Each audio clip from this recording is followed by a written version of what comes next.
Rock stars. There's literally nothing like those wild parties.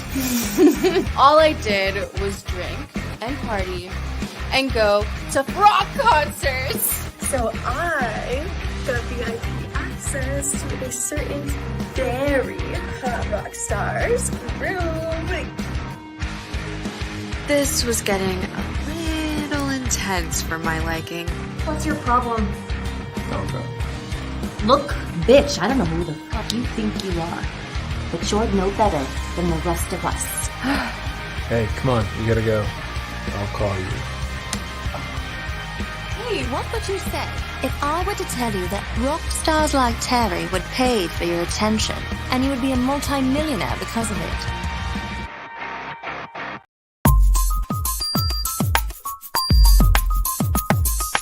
Real Talk. Hey, I'm Gina Lou, and you're listening to Real Talk with the Director on Dollhouse Radio. Hey, what's up? It's Logan Browning, and you're listening to Real Talk with the Director on Dollhouse Radio. Real Talk. Hi, this is Alana De La Garza, and you're listening to Real Talk with the Director on Dollhouse Radio. Hi, I'm Diane Franklin from Better Off Dead and Bill and Ted's Excellent Adventures. You're listening to Real Talk with the Director on Dollhouse Radio. Hi, this is Monique Capri, and you are watching Real Talk with the Director on Blog Talk Radio.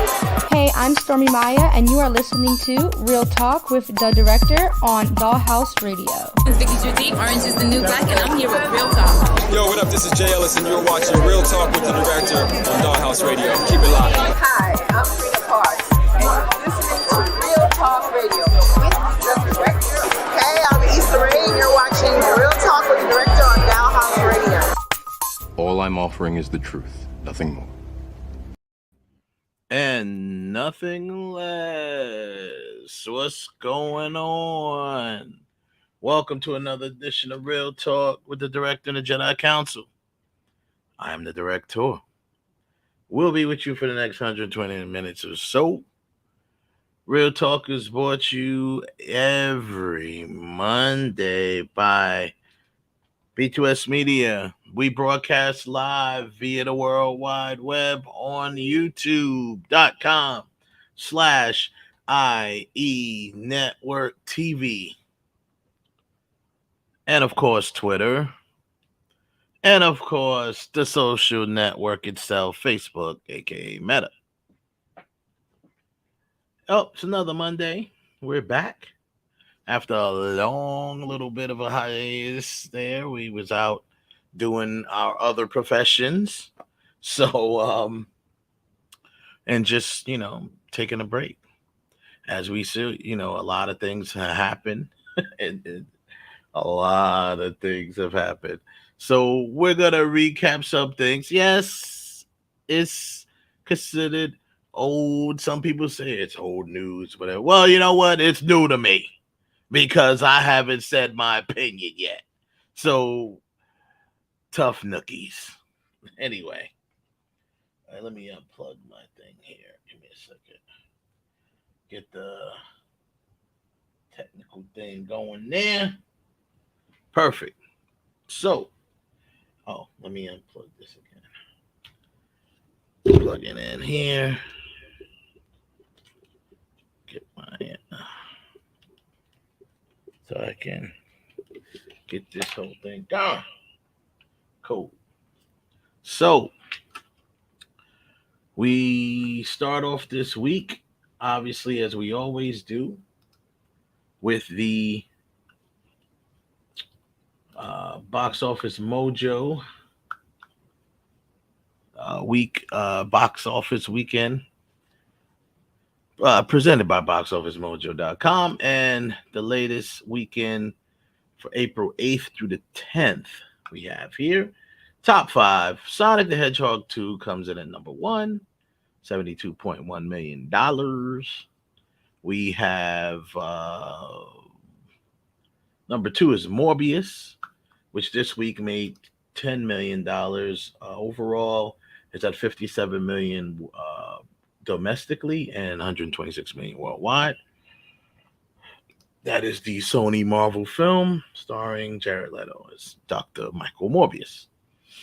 The Lost City made $9 million this week. That is now at 68 million domestic and 78 million worldwide. So that's I think that's Sandra Bullock and Channing Tatum film. Ambulance comes in, it makes 8 million domestic, 31 million worldwide. That is the film that has Jake Gyllenhaal and my man from Candyman in there. Can't think of his name right now. Yeah. Something. Then we have the Batman, of course, still raking in the dough. It is now at 358 million domestically, 736 million worldwide. In 9 days, or not even, maybe like 7 days, it's going to be on HBO Max. So it's safe to say that they're not going to get, the early predictions was like, oh, they might make it to a Billy. That's not happening. I don't think that's going to happen. It's 736 right now, and 7 days is going to be on HBO Max. So I don't think it's going to make that Billy, but it made a lot of money. So, I mean, I'm sure they're over there at Warner Brothers losing their minds, as they always do. Hold up. Let me see. I'm trying to get my beats going. No, not my beats. Let's get the headphones going there. Yeah, so I'm sure they're probably losing their minds over there at Warner Brothers. Now what they're going to do is make the wrong move, as they always do. They're gonna end up making the wrong move, do something stupid, and they'll be right back in the doghouse or in the whatever, the red. But anyhow, that's congratulations to them, because the Batman is a good movie and it's done well. And people who have not went out can have an opportunity to see it on HBO Max. There you go. So this week, as we know, a lot has went on since we left and since we've been gone. Obviously, I want to touch on briefly. I'm not going to spend the whole show on this crap, but I got to touch on it, and I am going to give my opinion. Obviously, this whole Will Smith thing has got, it's really taken the Hollywood industry and all this other stuff. It's the big news. Even though I got people, I got people chirping at me saying, this is old news, don't talk about it. But guess what? Everyone's still talking about it. So why would we not at least mention it, being that this is our first time back in like 3 weeks? So it is what it is. So if you don't like it, sorry. I'm gonna state my opinion. Ralph's gonna state his, and Kev, he comes on, is gonna state his, and that's how it is, people. This is how we do it. Real talk. We are the Jedi Council. All right. So we have to speak our knowledge. Yeah, it can make people mad, but whatever. Yeah, so I'm gonna give my reasons why I feel. And I know people are going to hate me saying this, but I really don't care. Yeah, I feel Will Smith should give back the Oscar. And I'll tell you why. It has nothing to do with Jada. It has nothing to do with Oscar So White. It has nothing to do with Harvey Weinstein or anybody else. So, well, I'll mention Weinstein, but anywho. So we know that they handed out the punishment of banning Will Smith from the Academy for 10 years, which to me is like, so, but, maybe it means something to him. And I guess, see, what people should try to realize is it's very easy for people to say, oh, screw those awards. They're not for black people anyway, and blah, and blah, and blah. But guess what? The Academy Award, like it or not, the Academy Award to filmmakers, whether you are an actor or a writer or a director or a producer or a hair and makeup artist or a production designer, set deck, any of those positions, right? Sound. It is like the championship ring of filmmaking for filmmakers. You know, you're going to sit there and tell, let's say, a great basketball player who's never won a championship. So what? Basketball was made by white people, or it was whatever. I'm just throwing that out there, right? I mean, yes, at the end of the day, they have to live with it, and they're like, hey, I'm still great. But they don't want to hear that. A true competitor does not want to hear, well, you're still great. They don't want to hear that. They want a championship. It's that plain and simple. So now, yes, when I'm only comparing it because this is the championship ring, the trophy, the Super Bowl, the World Series, the NBA championship, the Stanley Cup. That is this. This is that of filmmaking. So no matter how much you want to Oscar so white and it's not for black folk and this and that, the real people who live and love this craft, they would love to get an Oscar. They would love to even get nominated for one. I mean, like I said, if you in this business and you grind in your blood, sweat, and tears, and you're gonna sit here and say, I don't care if I get nominated for an Oscar, wait till you get nominated for one. Then tell me you don't want it. Because if you do, now your whole attitude is gonna change. It's easy for people who are not in this business to sit on their couches and say, well, why would you want an Oscar anyway? Oscar's so white, blah, blah, blah. Man, these people work their heart out for these things. So, yes, I just wanted to bring that out there because people are always trying to downplay it. So, yeah, I guess being banned from the Oscars or from the Academy could be something that, someone takes pretty hard. I mean, I don't know. I mean, I'm not in that position. I may never be in that position. I mean, I'll never be in a position to get banned. I mean, at least if I'm in the position, I'll never get banned, put it that way. But I don't know how I would feel about it. But I could guess if someone really takes it serious, like I said, it's to be recognized by anybody, a recognition for your work, to be let known that your blood, sweat, and tears, your hard work means something to anybody. I don't care if it's the freaking, the toilet bowl awards. Like, the bottom line is everyone likes recognition. And if you say you don't, you're lying to yourself.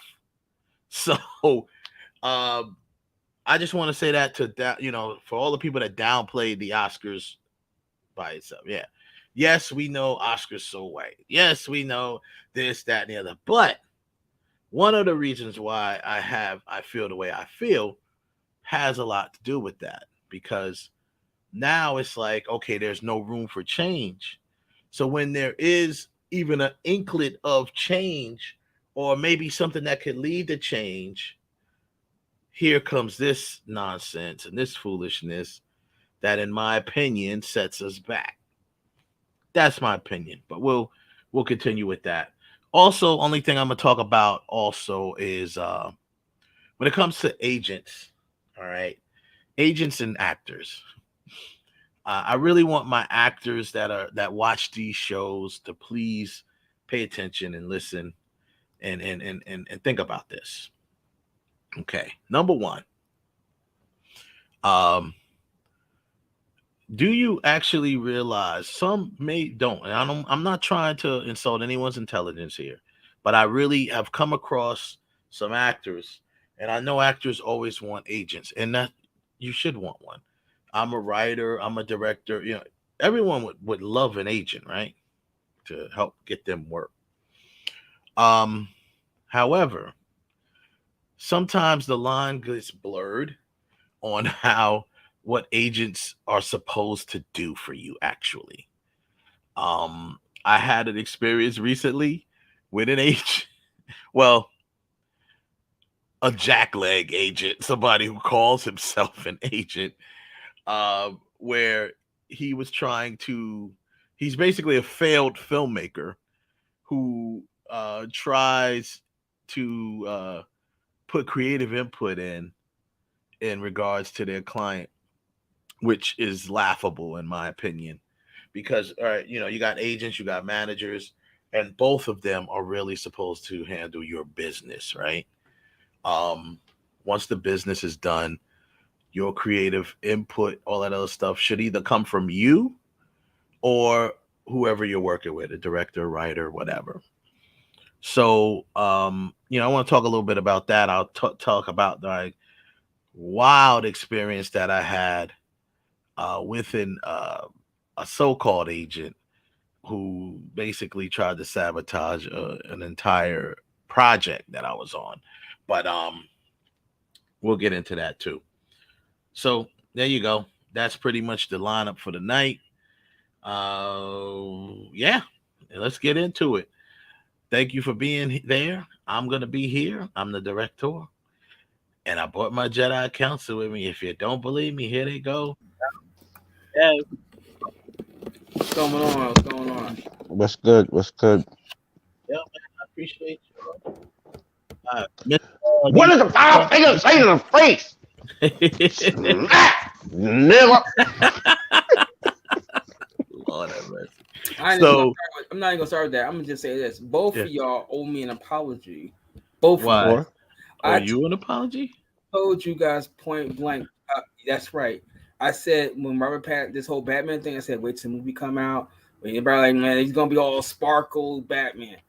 It was nothing sparkle about that movie. That movie was, no, it's not. That movie was awesome. Whoa! Let's back up. Let's back up.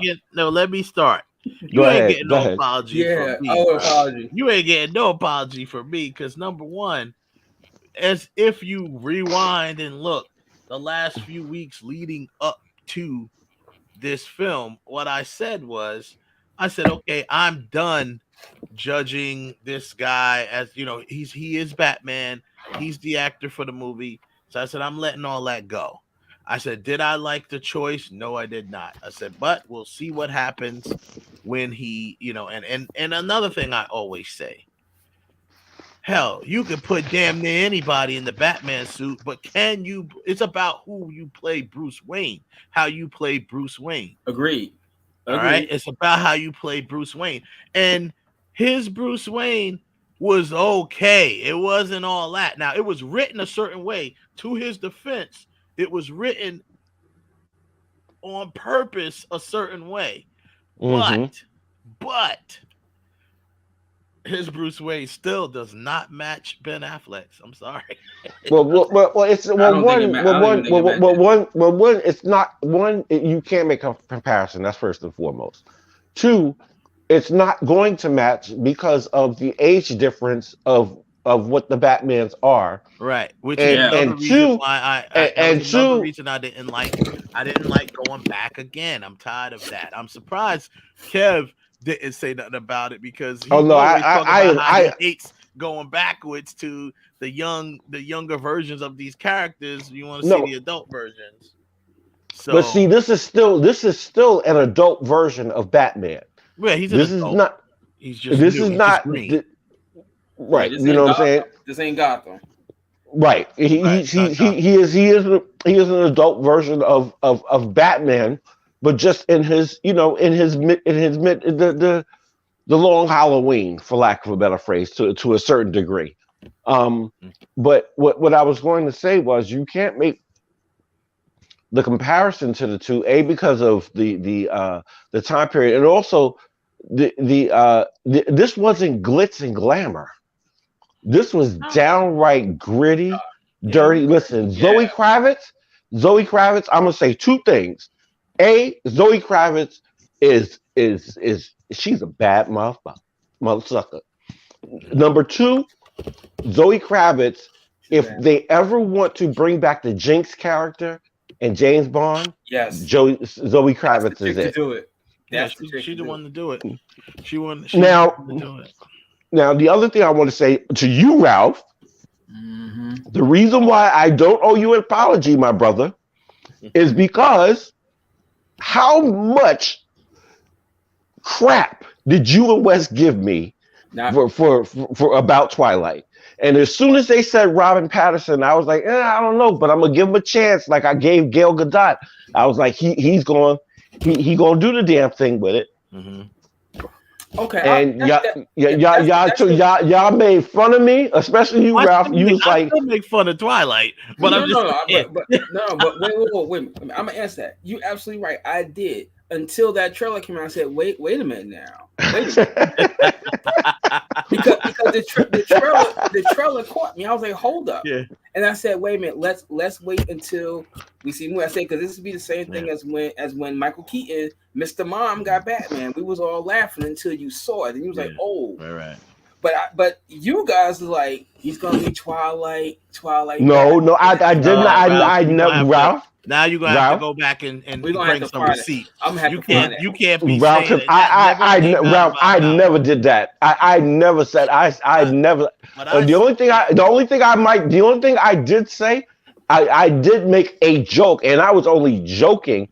Like, yeah, I can't wait to see Sparkle Batman coming through in the dark alleys. But man, listen, there was no sparkles in the shadows. I'm gonna be honest with you. I mean, that part in the beginning when he did come out of shadow, I was like that one scene when he comes out the shadow in the beginning of the movie, I was like, oh, damn.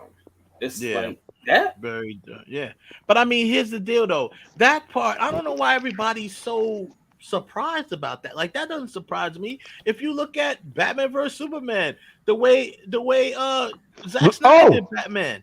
It was just when he was up in the corner. No, Ralph, no. Wes is completely right, and I'm gonna tell you why. Because they did a nod to Zack Snyder in this when the scene where they were going in, because I just saw it again. I went and watched it again today. The scene where where Batman came up the elevator. And Zoe Kravitz was, I mean, Selena Kyle was in the room with what's his face, and Batman was coming up the elevator, and the elevator doors open. Yeah. You remember the scene in B versus Superman when Batman was hiding in the corner on the ceiling? Yeah, they did the same thing. In that scene, and that shit creeped me out in the other movie. Yeah, that's what I'm saying. So what I mean is, you come. People is like, this is what cracks me up about this, because I mean, I don't know. I enjoyed the film, right? I did too. I did. I thoroughly enjoyed it. I thoroughly enjoyed it. However, I was not over the top creaming on myself like everybody has been doing. I'm just like. You know what? I'm gonna tell you why everybody's. I'm gonna tell you why most people are creaming on themselves, including me.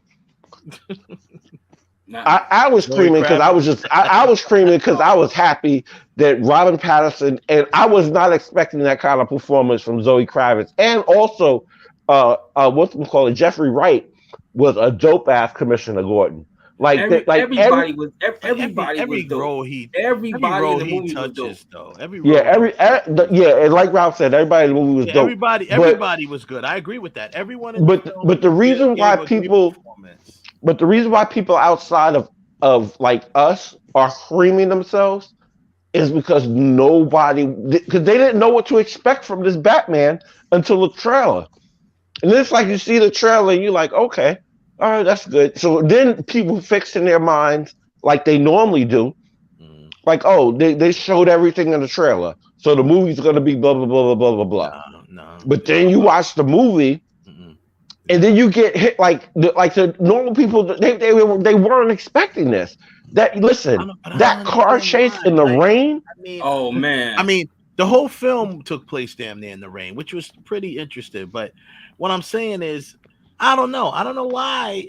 I don't know. I wasn't like overly impressed. I really enjoyed it though. I'm not saying that it wasn't a great film. And I really like. It is an angle that we haven't seen of Batman because it was more detective Batman. So it was definitely an angle that we haven't seen of Batman. So that I give the credit to Matt Reeves, right? Yeah, Matt Reeves. Oh, listen, he did the damn thing. And who wrote the script? To do, he was part. He helped write it, but the thing is, it's tough to make a Batman film and come at an angle that no one has touched before, right? Which is why you have to pick moments of Batman's life. Probably why he picked this moment in Batman's career. Because look at it, Snyder picked the older version, like that moment in Batman's career, and that was a version that we haven't seen yet, right? Up until that point, this is a version of Bruce Wayne. Nolan picked the beginning of Batman's career, right? Something that we haven't. So it's hard to, pinpoint what part of Batman's career am I going to take and make and be able to make it interesting for people. So what I loved about this one is how they really stuck on. I don't give a damn about the money. The only way I like he didn't give a damn about the money to the point to where he was almost forgetting like the money is what's financing you to be able to do what you do. Yeah. Like get your head on right. Like and Andy Serkis is Alfred. I'm still mad at Marvel for getting rid of him as Claw. But listen, he was the perfect Alfred. It's funny. It's so many. There's been so many Batmans now. We can actually compare the Alfreds now. We can always say who is the best Alfred because there's so many Alfreds now. You've had Andy Serkis. You had Jeremy Irons. You had the original with his sarcastic ass. Right. I know. I love him. And you had the one from of course from what was his name? Michael Caine. And then you have obviously you can go into the one from Gotham, who was gangster. You could go he was. He was. To the old school one from not the old school one, the one from the Batman, Michael TV Keaton series. Old school, and then TV series. They were like the same person. The TV series one and the one from Batman 85 or whatever that was. What was it? 89. Batman 89. That they were like the same type of Alfred. So I mean, it's so many you can go, and even the Pennyworth one, the one in Pennyworth, the show. That's the only show that I haven't watched yet. I haven't seen that one yet. He's gangster too. He's like the one. He's like the one from Gotham. Oh really? Yeah, because the one from Gotham, he was. Him and Andy Serkis was kind of sort of a light, but Andy Serkis got a lot more grit to him. He's like, listen, I ain't know nothing. I am a lifelong manservant. Right. I don't know nothing about raising. I don't know nothing about raising kids. So the only thing I can teach you is how to fight and how to do all of this stuff. All of this stuff. Yeah, here's the deal is right. Here's the deal with that. Now, once again, like I said, I think that I enjoyed the movie thoroughly. I'm gonna watch it several times once it comes on HBO Max. But dig into it. So I mean, like I said, it made a lot of money too. So I hope Warner Brothers don't lose their minds and turn around and do something stupid, which is what they always do when they finally get a hit. When they finally get a hit, they find a way to mess something up. So and Warner Brothers, I'm talking to you guys, Warner Brothers. Guess what? It was long and still made money. And people still made money. This is what I'm saying. It's like everyone, because though it's not Warner Brothers is too busy trying to listen to the heartbeat of today's culture. Because in today's culture, a 2-hour movie is considered long. And they're like, oh, I mean, look, I'm very surprised that Doctor Strange and the Multiverse of Madness is only 2 hours long. I'm very surprised at that. I thought You it'd already be seen what they're saying about the last Jurassic World. It's gonna be 2.5 hours long. It's like it's the longest Jurassic Park ever. 2.5 hours. So what? 2 hours. 2.5 hours. And it of needs to dinosaurs. be. I was looking forward to a 3-hour Doctor Strange. Yeah, me too.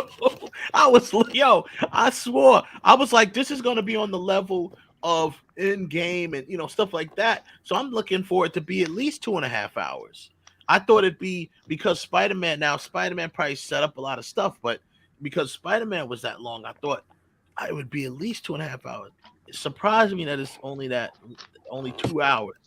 And I think Spider-Man was as long as it was because they borrowed a bunch of stuff.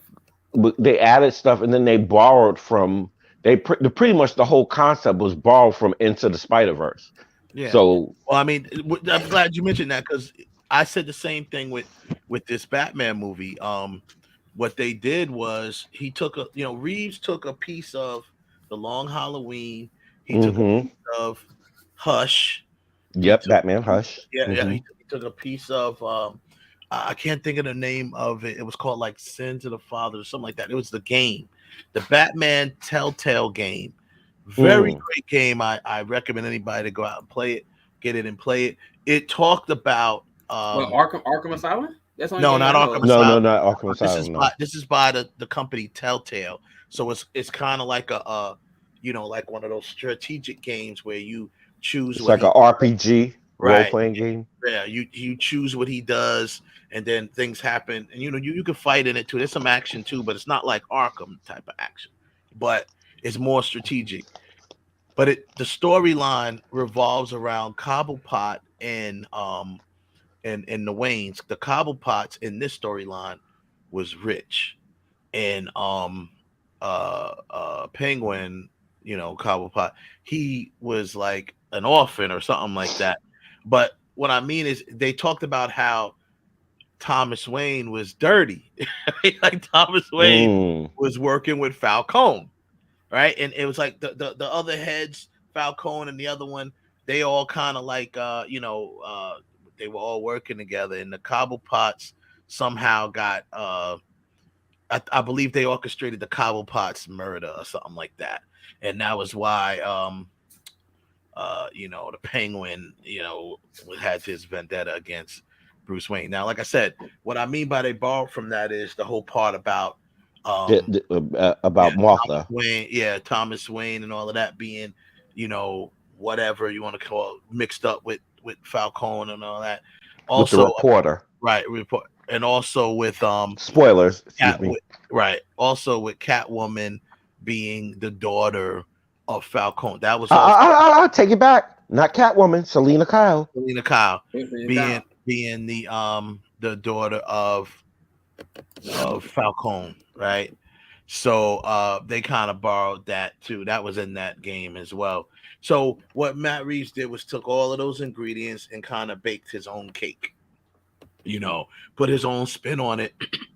But he took some from those ingredients, but definitely from Hush. I see a lot of Hush in there, and I see the Long Halloween in there definitely. But good. I mean, that's what good filmmakers do. It's not like I'm not condemning him for that. I'm just saying these are the things that I saw in it. You know what I mean? And like, oh, okay, yeah. Which a lot of us knew that's what he was going to do because they kind of put that out in the air early on. Well, that he was. A lot of us, meaning the. Well, I should say this without being arrogant. The knowledge or the filmmakers or the people that are into this stuff would know. Yeah, right. I should be clear with that. Yeah, would not know that because I've heard a lot of people complaining. Even in the theater, they were like, "What the hell is this? What type of outfit? What type of costume is he wearing?" They was like, "That's not the Riddler." Like people was like, "What type of Riddler costume is And I'm just like, well, he also wasn't wearing the typical Riddler costume in Hush either, Well, and here's the thing. Again, and I'm going to go back to my adage of I like to see certain things, and certain things are just unnecessary. Listen, the Riddler was best played, and I'm not knocking this Riddler at all. Right. But let me be clear as to what I'm saying. The Riddler in a costume was played phenomenally by Jim Carrey. Yeah, he got jerked. Jim Carrey So- captured the silliness and the psychopathness. And slowly starting to lose his mind Yeah. towards Of course, it towards was a little more campy because that's the way those films were kind of shot. But imagine if Jim Carrey would have got another chance to listen, play the Riddler more serious, but still like the Cable Guy. right. You know, Lord. Nah, like the movie Number 23. If he played it like Oh that, yes, Ralph. Yes. I agree. If he got a chance to do that, or even be in this Batman, without the joke, because like I said, that Riddler costume, it's in the rafters because he did the damn thing with that. Nobody else can, if you're going to put a Riddler in a costume, Jim Carrey better be in it.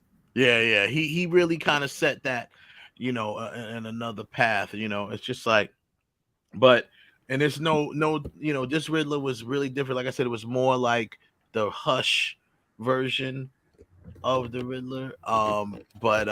It was like I said, no knock on the film. Film was great. I love it. I must say, man, I was thoroughly impressed.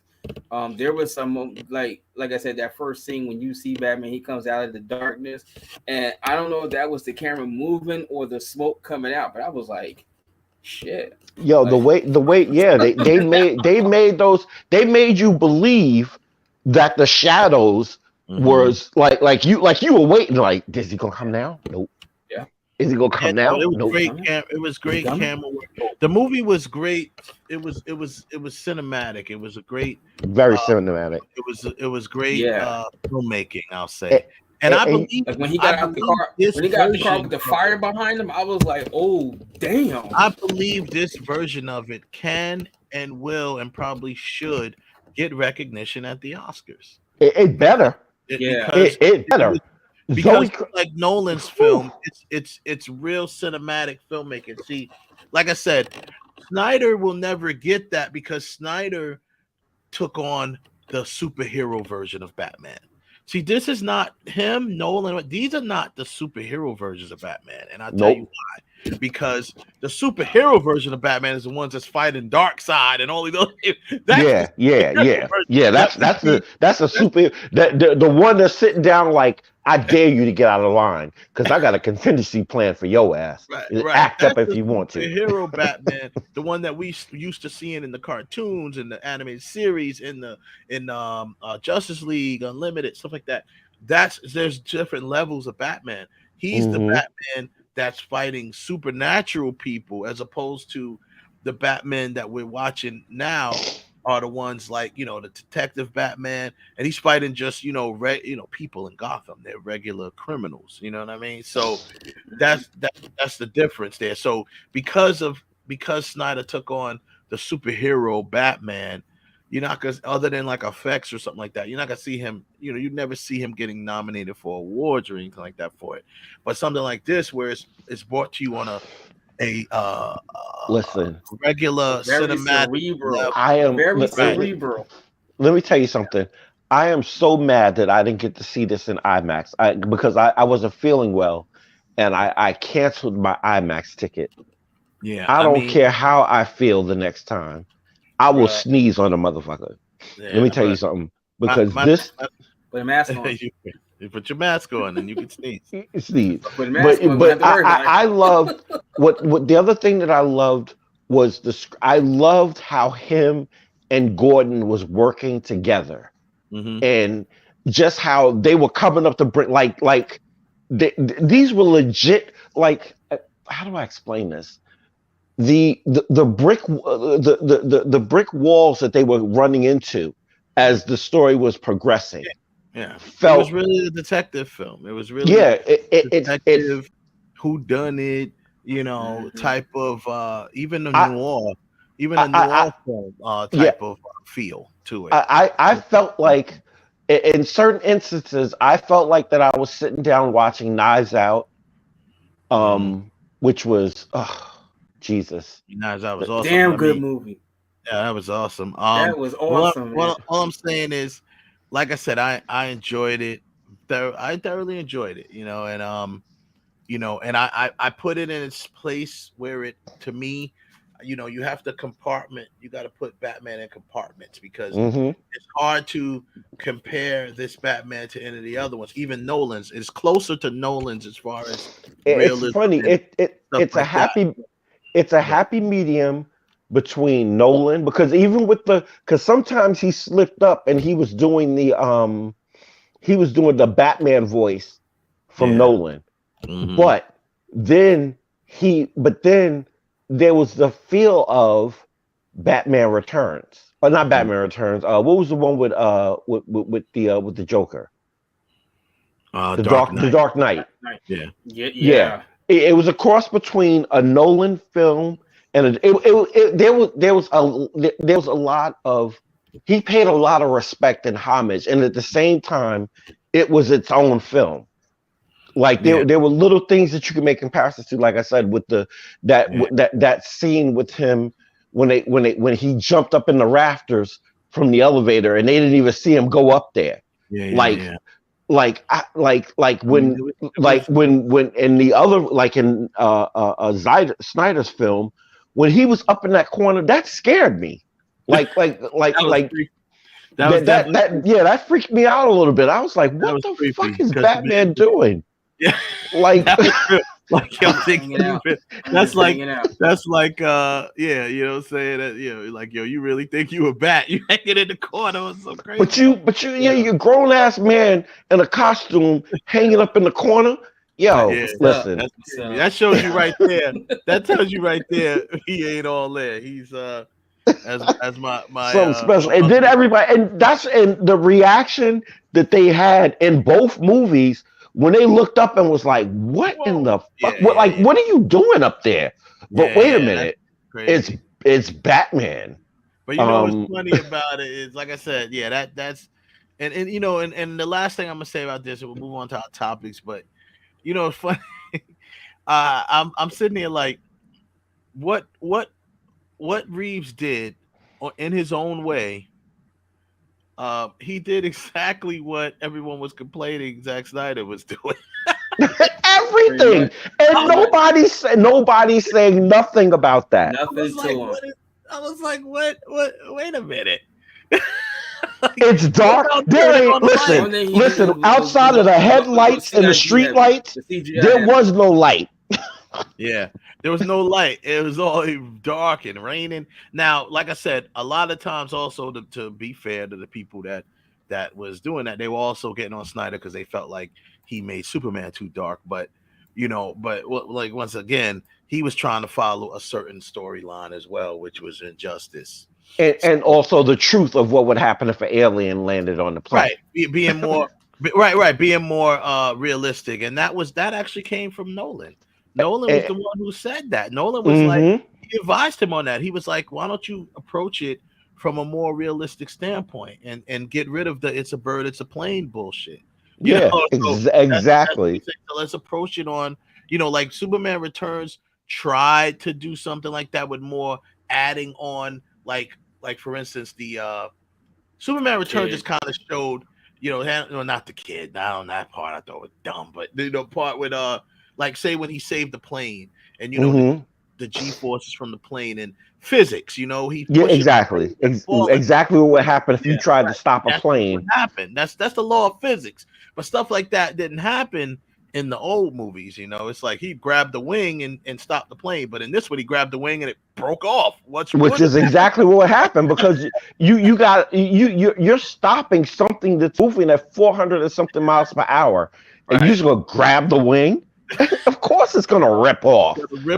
So I mean, they tried it with that, and they that's what I liked about it. But Wes, I'm sorry. Huh? Well, I'm sorry, Wes. I don't mean to cut you off, but it's one thing we all forgot, and this is where we should end the topic on, is how well Matt Reeves did Gotham, and his combinations of Chicago, New York, and sometimes even with the way the streets were laid out. I want to say downtown LA. Yeah. Listen, the way he brought Gotham to life, a whole nother character. This is almost like watching Gotham on TV, but in a real darker and wetter version with Matt Reeves, in my opinion. Joseph says, not a bird, not a plane, or even a frog. It's Underdog. It's just little old me, Underdog. Hey, Joseph, welcome back. You know, I was watching Underdog. It's on Tubi. And I was watching Underdog the other night. Yo, there's some real racist shit on Underdog. Yo, listen. There's some racist type stuff on Underdog with some of these characters. I woke up at like 4 a.m. I'm watching Underdog, and I just started cracking up because I'm like, yo, these characters, some of these characters look real with big old lips. I was like, yo, listen, this is why a lot of the stuff that we used to that we watched as kids, they don't show anymore, and they've actually redubbed and changed some of the dialogue. A lot of stuff, a lot of dialogue, and you know. But I mean, I'm not tripping off of it. I'm just saying, you know, it's just funny. But Underdog. But anyway, so moving on to topics as we know, and we're gonna not spend a lot of time on this because obviously it's been the talk for the last 2 weeks or whatever it was, and you know, we all know about the Will Smith thing. We know that recently it's been going on. We knew it happened at the Oscars, which was 2 weeks ago. And, you know, since then, it's been talk of everything pretty much. And the most recent news is that Will Smith was handed down a 10-year ban from the Academy. Probably just, I guess, events, and he can't participate. He can't vote in it, probably. But anything he does can still be listed in. He can still be. Right. He's not banned, like, because first of all, you know, like his work isn't banned. It's just that he is. You know what I mean? But you know what? But even to a degree, his work will be banned because those like those people unfortunately, like Jim Carrey. I love Jim Carrey, but I still don't agree with anything he said. Because there was a bigger aspect. They're just like, oh, well, you should be able, like the thing that, and yes, maybe he should not have snapped in the situation that he snapped in. It's not maybe he should. He shouldn't have. He shouldn't have. He shouldn't have. But unfortunately, ain't no but. But no, there is a but. There is a but. He's a human being. And unfortunately, you play. No, listen, I don't care. You play stupid games, you win stupid prizes. Listen. Stupid games. What stupid games? He's a comedian doing what? But he should have known. You're poking the bear. No, how are you supposed to know that? How is he supposed to know that? Anyway, he knew. He knows. Especially a comedian like Chris Rock. He knows. No one in that room is responsible for Will Smith's mental health. No, right? Nobody but Will Smith is responsible for his mental health. So nobody is not going to be, especially a comedian, is not going to be tiptoeing around anything. And who knows? We don't know how much Chris Rock even knows about Will Smith's life or cares for that matter. He's just a comedian. They're friends, and they're friends. But wait a minute. Because someone was saying this to me today. I said, "This is the thing. Myself, Wes, and you, Kev, it's not a setback either. That's the other thing I want to get out there. No, it is a setback. It's not a setback. Stop it.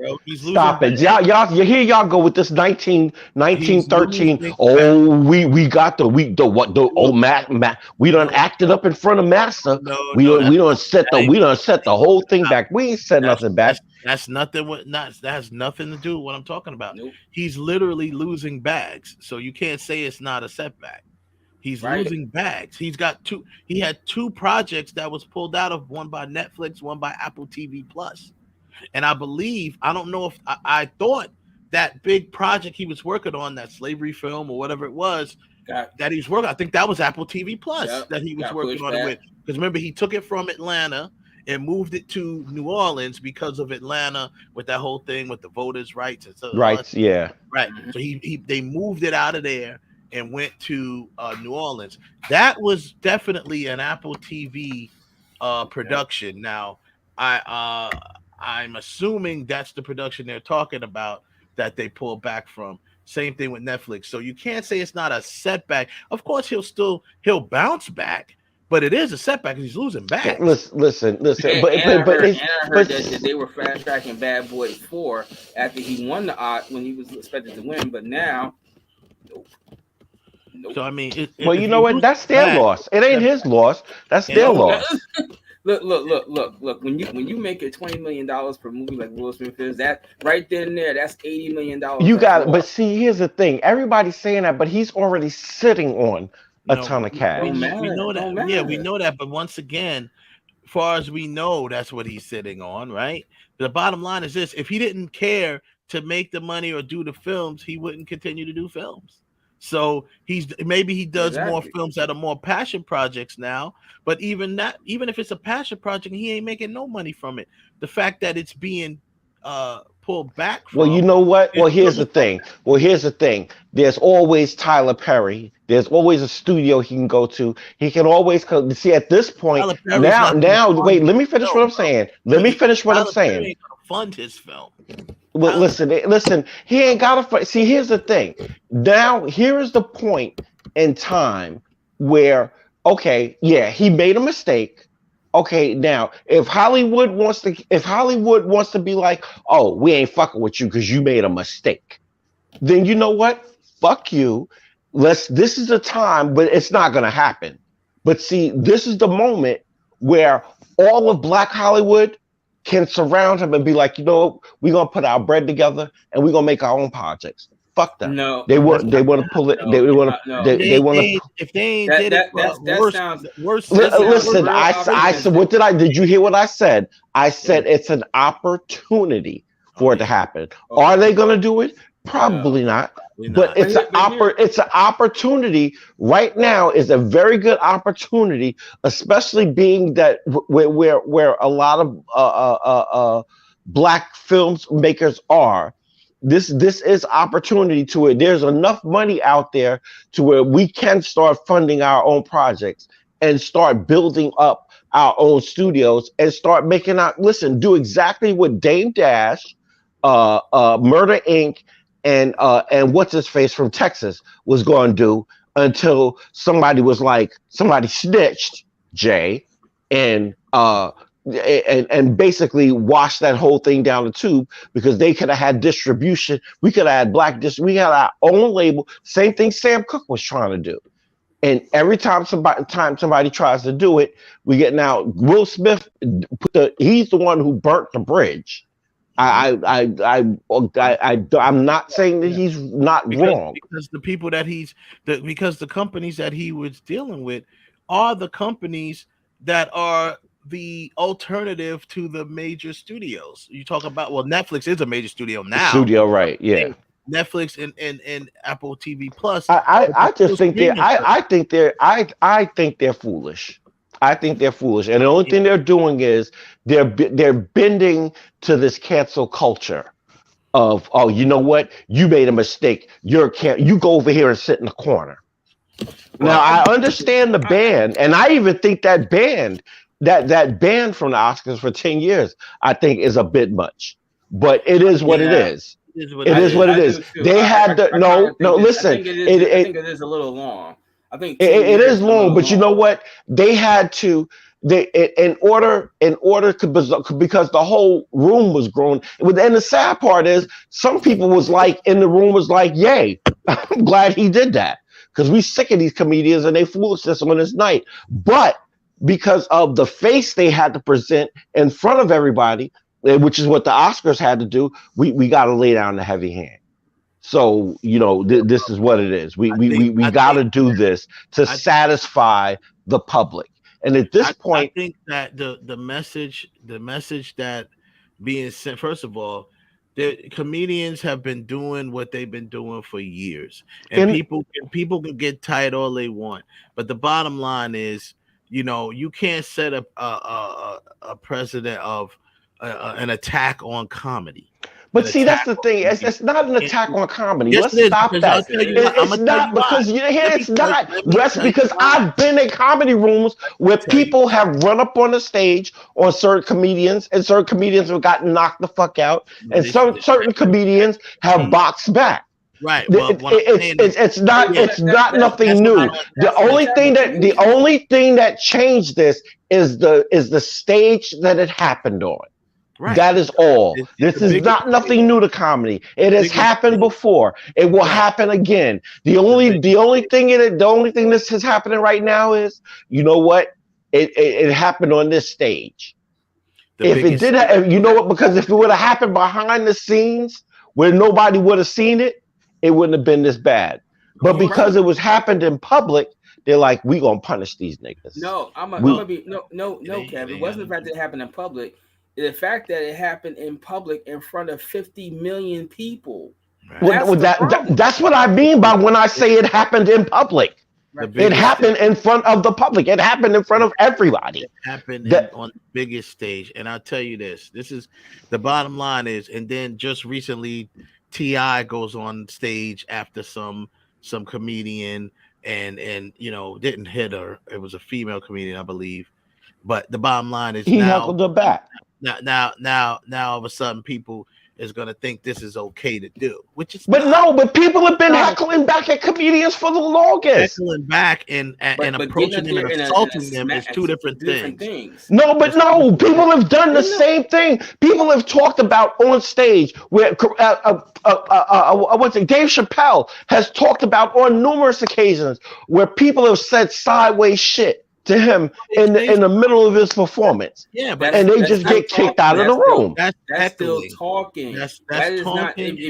That's not assaulting a person. Yes, he has. People have said sideways shit to Dave Chappelle. Saying and touching is two different things. But I'm not talking about that. We talking about T.I. We ain't talking about Will Smith right now. We talking about T.I. Hold on. Kev, I get what you're saying, but let me break it down like this.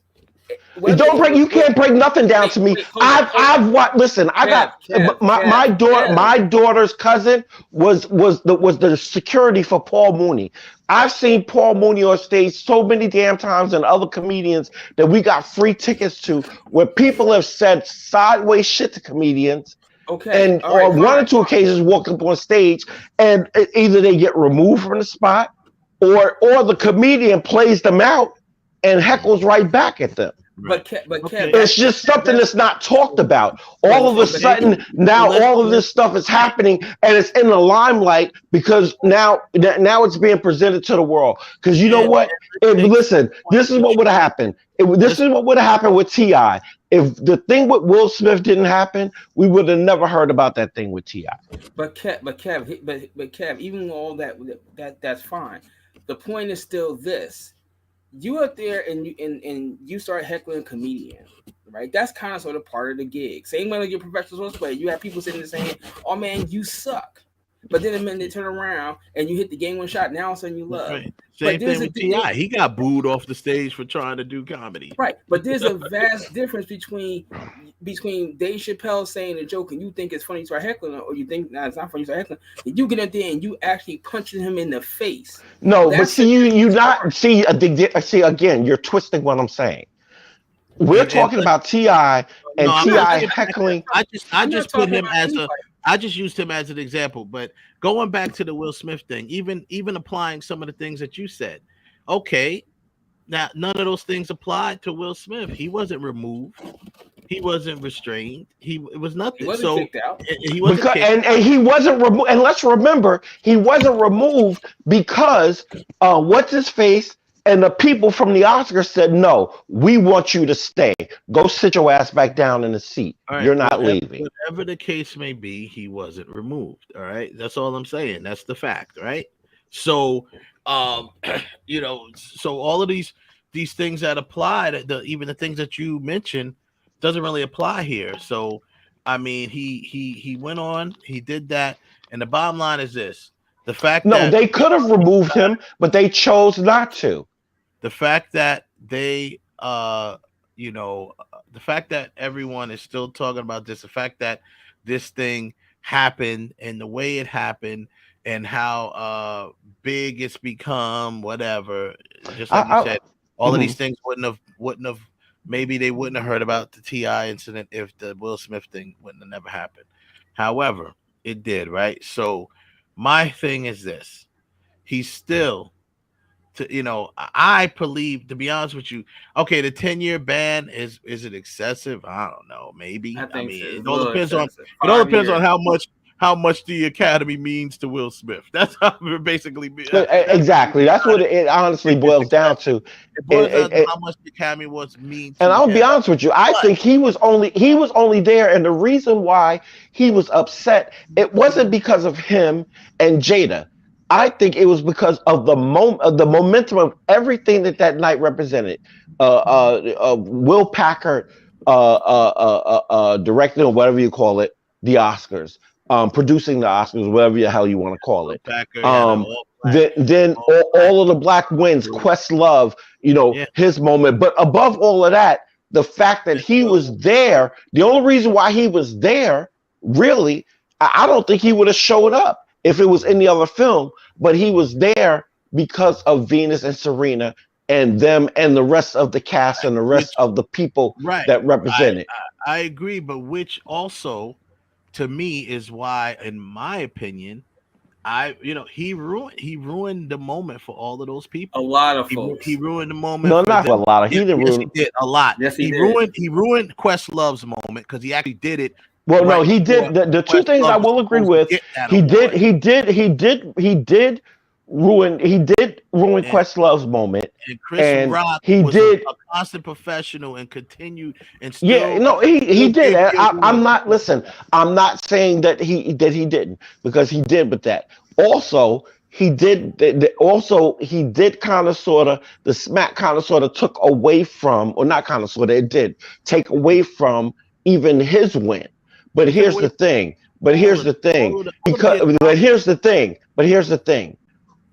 People are going to choose to remember what they want to remember.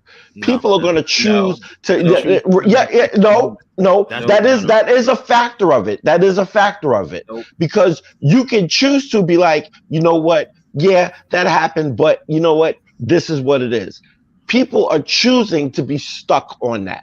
No, you can make a choice not to. Even the media could have shut this down immediately. This could have been the media. Kanye West coming on stage saying, "I'ma let you finish." Everybody remembers that. You don't remember nothing. You don't even know what Taylor Swift won for. No one cares what she won for. All they remember is Kanye West coming on saying, "I'ma let you finish." In this case, there's no but. No, there is a but, because in this case they let him stay and he still won, because they could not change that outcome, because that outcome, because they knew he was going to win. But the bottom line is, he would have won whether he was removed or not. The decision was made. So and that's another thing I want to kind of address too. People in this, and they still gave him an Oscar. It was already decided. It was already decided, and that's what a lot of people are not. A lot of people are not. They're choosing to ignore that fact. They're just like, they let him stay, and they still gave him the Oscar. How dare them? I would have had him removed. He's gonna win the Oscar anyway. He went. Because here's my thing, and like I said, he ruined Questlove's moment. He actually ruined his own moment. And then also, when you mentioned Will Packer, the fact that Will Packer is a black man, produced the Oscars, first time in the history of the Oscars, all black crew that he. Well, it's the first time it's all black crew, not the first time a black person is, because Quincy Jones is Quincy Jones and what's her face? Forget Me Not. Debbie Allen. Not Debbie Allen. Well, yeah, Debbie Allen, but what's the other girl? Patrice Rushen. So all black crew, right? You know, that is in itself, right? And then there was a lot of other things that went on, you know, Miles. So, and the fact that the reason why I say he ruined his own moment is because the fact that there was only 4 other black men that won in that category, you know, won the award in that category. He's one of 5 now, right? He's one of 5 black actors that won for that particular category. You know, that's what I was. So to me, he ruined that too. He ruined that moment. Well, he didn't ruin that because that's still going to be. Listen, that's going to ride. That's what do they call that? The asterisk. It's going to be. It's going to be an asterisk moment. It's going to stay in the record book. It's that thing is never going to change. The only thing there is going to be, and that's because of people. Yes, and the situation. I'm not knocking the situation. I'm not trying to downplay the situation. Do not take that from me. And I'm not trying to say that he was right for what he did. He was definitely wrong, and he could have handled that a different way. But he snapped, and he did what he did. There's no the door's open. There's no closing it. But what I am going to say is this: is that there's just going to be an asterisk there. It's going to be Will Smith won best Oscar for blah blah blah whatever. Asterisk. He smacked the fuck out of Chris Rock. Right. Well, I mean, it's always there's no asterisk on the win. The win is the win, right? Well, no. When I say an asterisk, I mean it's like it's the physical asterisk that people always place on things. Well, unfortunately, what's going to happen is that's never. You know, the win is the win. He earned it. We know that. But what's going to happen is what's happening now. No one's going to remember the other great things that happen at the Oscars this year. Well, they can remember it if they choose to. People are going to choose. People are going to choose. No, but people listen. We're taking the human factor out of it. People are making a choice to make listen to me, Ralph. People are making a choice just like you're making a choice right now to want to put this above everything else. Yes, it happened. Yes, it's unfortunate that happened. No, it should not have happened. But you know what? It wasn't the most important thing of the night. And what I choose, with me as a human being, what I choose to remember, I choose to remember all of the good aspects that happened of that night. But Kev, it's no but. It's no but. It's no but. And that sounds. But Kevin. That sounds very good. What you're saying. No, it don't sound very good. That's exactly how I feel. It doesn't sound good. That's what I choose to do. Me as a human being. Yeah, you got to give other people a chance to talk. You can't keep going. You got to give other people a chance to talk. But you're trying to make me believe what you want. Yes, you are. We're all stating opinions here. I'm trying to make you look at this, right? I am looking at it, Ralph, and I choose to understand. Go ahead, Ralph. There you go again. I get what you're saying. However, there is no however. If you get what I'm saying, there's no however. There is a however. There's not. While what you're saying sounds right, when we should remember other things in it, the only thing that's going to be the focal point of the entire Oscar is because people choose to make it a focal point, Ralph. You choose as an individual to make. You could see. Listen. Go ahead, Ralph. Go ahead. Let me ask you a question. Go ahead. Go ahead. That whole Super Bowl that happened where Janet Jackson got her shirt ripped off and her nipple exposed. Who were the two teams that were playing that game? I don't even. I couldn't even tell you. I couldn't. But here's the thing. No point is not proven because here's the thing. I couldn't tell you who the two teams were that played last year, and I watched the damn game. But you're not the only one who can't tell people who played that year because why? Because it was unfortunate. But it has nothing. No, it don't have nothing to do with that. Because I don't even know. Because to keep it 100, even if you mention that, I don't even know what Super Bowl that was when it happened. But you know what the number Super Bowl, right? But you know, but I don't know. No, I honestly I don't because A, I don't have a good memory, but B, because I don't. When I watch football games, I forget them just as quickly as they go off. I forget them. I don't remember. Okay, I don't remember. That's fair. I don't remember the numbers of any of the Super Bowls, not all the time, but I remember most of the Super Bowls that I've seen in the last, 20 years. I could tell you. I remember Prince performing. I don't remember who played the game on that one. Just for the record, the Indianapolis Colts and the Chicago Bears, February. See, the way my brain is wired when it comes to sports, I don't have like Wes and his brother are like fucking. Yeah, I already told Wes this off the phone. Y'all are fucking super geniuses with that because I don't understand. My brother more so than me.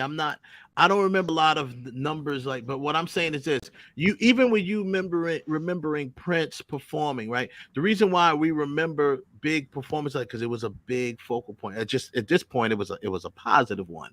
So you may not remember who was playing because you remember that Prince played Purple Rain in the rain and started raining. That was a big moment of that particular Super Bowl, and it just. Fortunately, it was a positive moment, not a negative moment. But any big moment, positive or negative, is going to be those moments that stand out in events. So that's why. But that's true.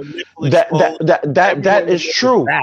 But they don't remember. They don't remember all the other stuff. They're not right. But you know what? But that is true. But in this case, because of all of the stuff that goes on that night, for certain people, you are going to remember that. Yeah, the people that aren't us aren't going to remember certain things that happen at the Oscars. Hell, to be quite honest with you, 2 years from now, or I don't even remember what happened, who won on the last. If it's not for y'all and Google, I don't remember who wins these things. I only in my head, the ones who stand out: Halle Berry winning, Jamie Foxx winning. The entire point, like what you just said there, you may not remember every single thing, but you remember certain things. You remember the things that stood out, like you said, Halle Berry winning. You might remember when Adrian Brody won and he went up there and he smooched Halle Berry on stage. You don't remember nothing else, but you remember that. I don't even remember that. He did? Because that's what the focus is. So while there was a lot of things or even what you call it, even John Travolta mispronouncing. That I remember. Yeah. That was. But here's what I'm saying. It was not per se a positive thing.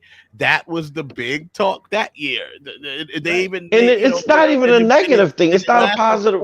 No, he messed her name up on that.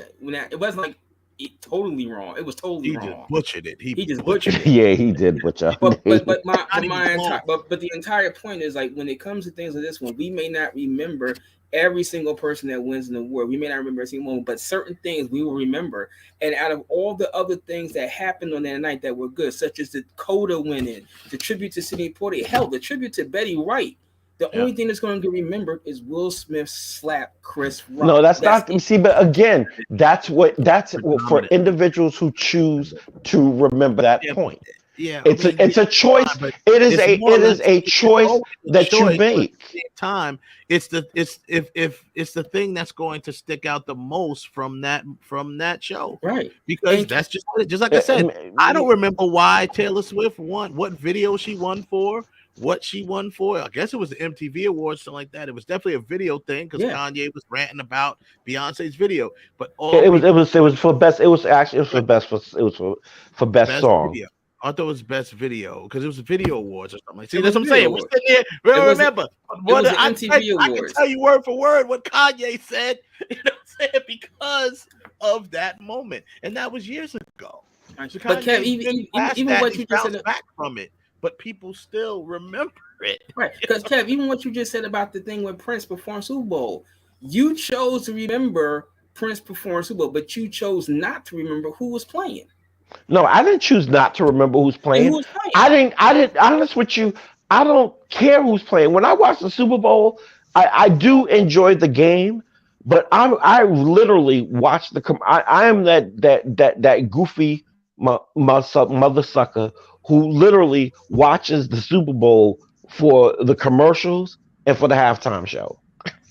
Yeah, that's literally what, and for movie trailers. Not to be, but granted that's a lot of people. So think about that for a second. If that's how a lot of people think, that they remember the halftime show more than anything in Super Bowl, then think about that. Then how many people out there only remember the halftime show and not the game? They remember this. They chose to remember one moment.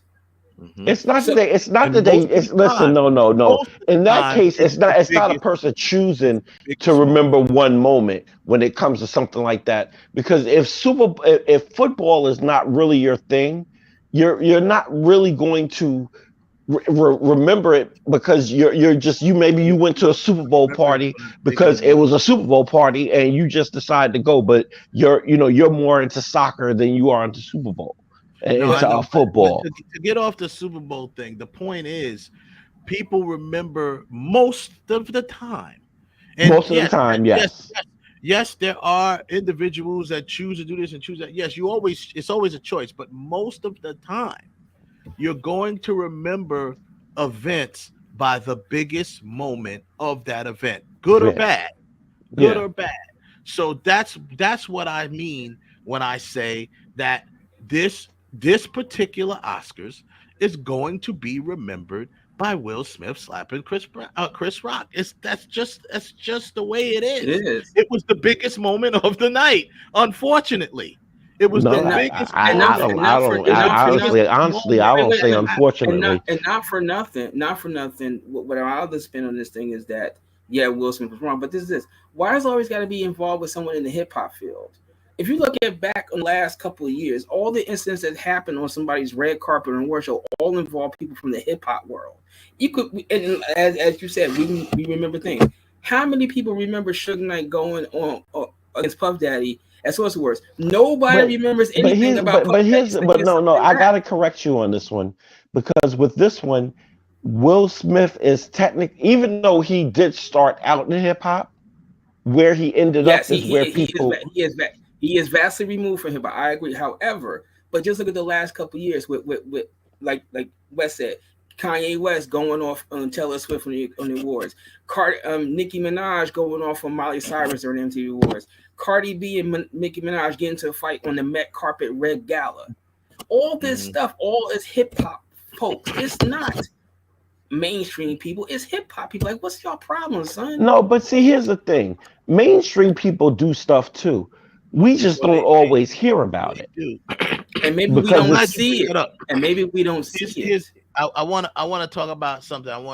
It's still the same topic, but moving forward on the topic. Now, here's the thing I need to address because I just want to do it. I just want to do it. You don't need to do it. I just want to do it. But I just want to do it. I choose to do it, Kev. Okay, now everyone is complaining. Oh, first of all, people are like, oh, this is so they're Will Smith, blah blah blah. Other people, Harvey Weinstein, other people have shamed the Oscars. Yes, they have. Here is the vast difference between Will Smith, Harvey Weinstein, and all the other guys. Number one, Weinstein, Spacey, Polanski. To be honest with you, they're all scumbags. That's number one. Will Smith isn't a scumbag, so that's one difference. That's why it's so shocking that this happened with him. Those guys are scumbags. Number two, okay, their crimes obviously were way worse than his, but here's the difference: none of them committed their crimes at the ceremony. That's exactly that's the difference. And see, exactly. So when people say, how come they this, that, and now, yes, the Academy, I don't even know I thought the Academy did kick out Harvey Weinstein. I think they did kick him out of the Academy. I think they did kick him out. I think they kicked him out. They didn't ban him. They kicked him out. Right. But Polanski, Woody Allen, none of them ever getting kicked out. No, they're not kicked out. But right. And they could choose to do that. But what I'm saying is, this particular event happened at the actual ceremony. So he actually did a he made an offense during and that's why I said this is why they had to lay the hammer down because like you just said, you said it earlier.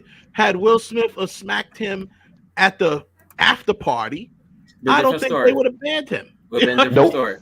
It wouldn't have been nothing. You know what? That didn't happen in my house. That happened in somebody else's house. It's somebody else's problem. Man, they was drunk. They was playing around. It wasn't what it really was. Some sort of gloss could have been put on to make it not. No, it wouldn't. I'm gonna be honest with you, Ralph. It wouldn't have been no gloss, because you know how it would have happened if it was like that. If it was at an event, Will would have just walked up on him, and what was his name? When he first started out rapping, what was his nickname? Who? What, Fresh Prince? Yeah, Fresh Prince. Fresh Prince. Like Math. Math. I forget what this round table is. The guys in the barbershop. Mm-hmm. Wes, you know what I'm talking about on YouTube. Math, the battle rapper Math. He has that round table with the barbers and they have guests. Is it Math Hoffa? I think that's who it is.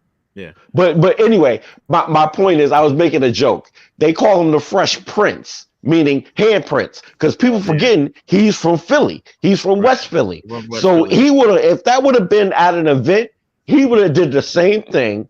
It would just been, he would have walked up on him live and in person and smacked him, and Chris probably would have fought back, and Will probably would have busted his ass. It probably would have been a different thing. But the thing is, like I said, you know, people can downplay it all they want, but you know, whether he snapped or not, whatever you want to call it, you know, the bottom line is what he did was, you know, that was just whack. It was whack. You know, I'm not saying you react how you react. It's just the more so the platform. It's exactly what Denzel Washington. It's exactly what Denzel Washington said. The devil will come, and whatever it was that he said, I'm kind of paraphrasing. Yeah, right. But he said that to Will before that happened, and Will didn't listen. Listen, and did he say it before it happened, or he said it after it happened? I think he said it before, but regardless of the whether he said it before or after, yeah, he's right. At your highest moment, the devil will step in and try to take it from you, right? But and unfortunately, Will forgot where he was, and the West Philly came out. He looked over at his wife and is like, "Oh, this nigga done fucked up." Excuse my language. But, you know, still in all, the whole it's no excuse though. No, I'm not making again. I'm not saying that he was right for what he did. But the unfortunate side to it is you play stupid games, you win stupid prizes, and that's across the board. I don't mean just, and when I say that, I don't mean just for Chris Rock. I also mean for Will Smith. You play stupid games, you win stupid prizes. Chris Rock made a joke. He didn't read the room, and even with his Asperger's, you're making it seem like this is his fault. No. I'm not. See, again, you're taking what I'm saying and twisting it. What I'm saying is that means. But that's the thing. He probably still would have did it. He probably still would have said it, and that's why I said, you play stupid games, you win stupid prizes. But I don't understand what was the game. I don't understand what's the game. What's the game? He did a joke. The stupid game wasn't even a bad joke. He compared. No, it's not the point that it was a bad joke. You spent the year before and time after that behind the scenes making comments about them and the Oscars so white thing and other stuff that you said. Now you come on the stage. And it was she wasn't invited to the Oscars. What he's in joke. No. It's not. It's again. It's not. It's again. Like I said.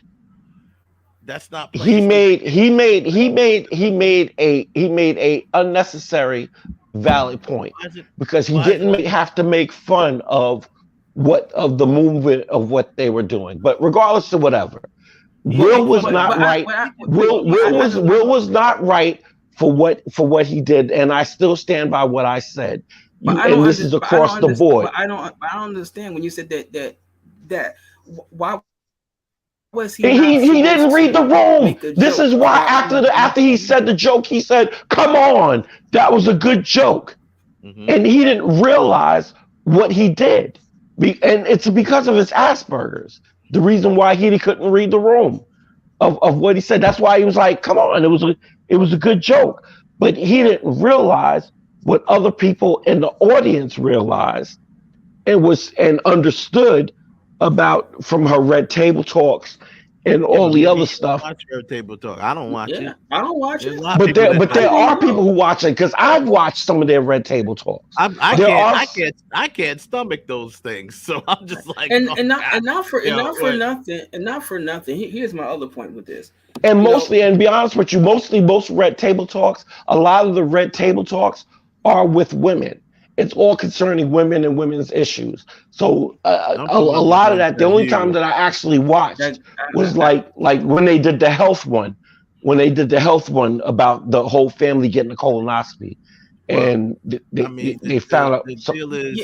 I don't even want to get into because I don't think my opinion on Will Smith, because I like I said, whether or not this is excessive really depends on how Will Smith feels about the Academy. Me personally, I think it is.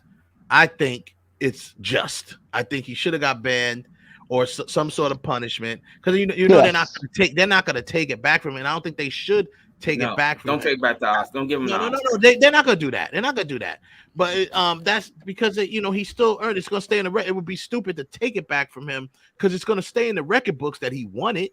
So that's not going to change. Doesn't even make sense. It's just like taking back OJ's honestly.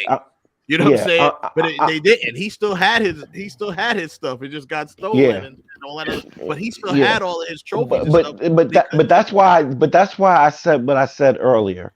The only reason why he was there, which is what is another one of the moments that he messed up, is because of Serena, her family, and the cast that was with him on the film.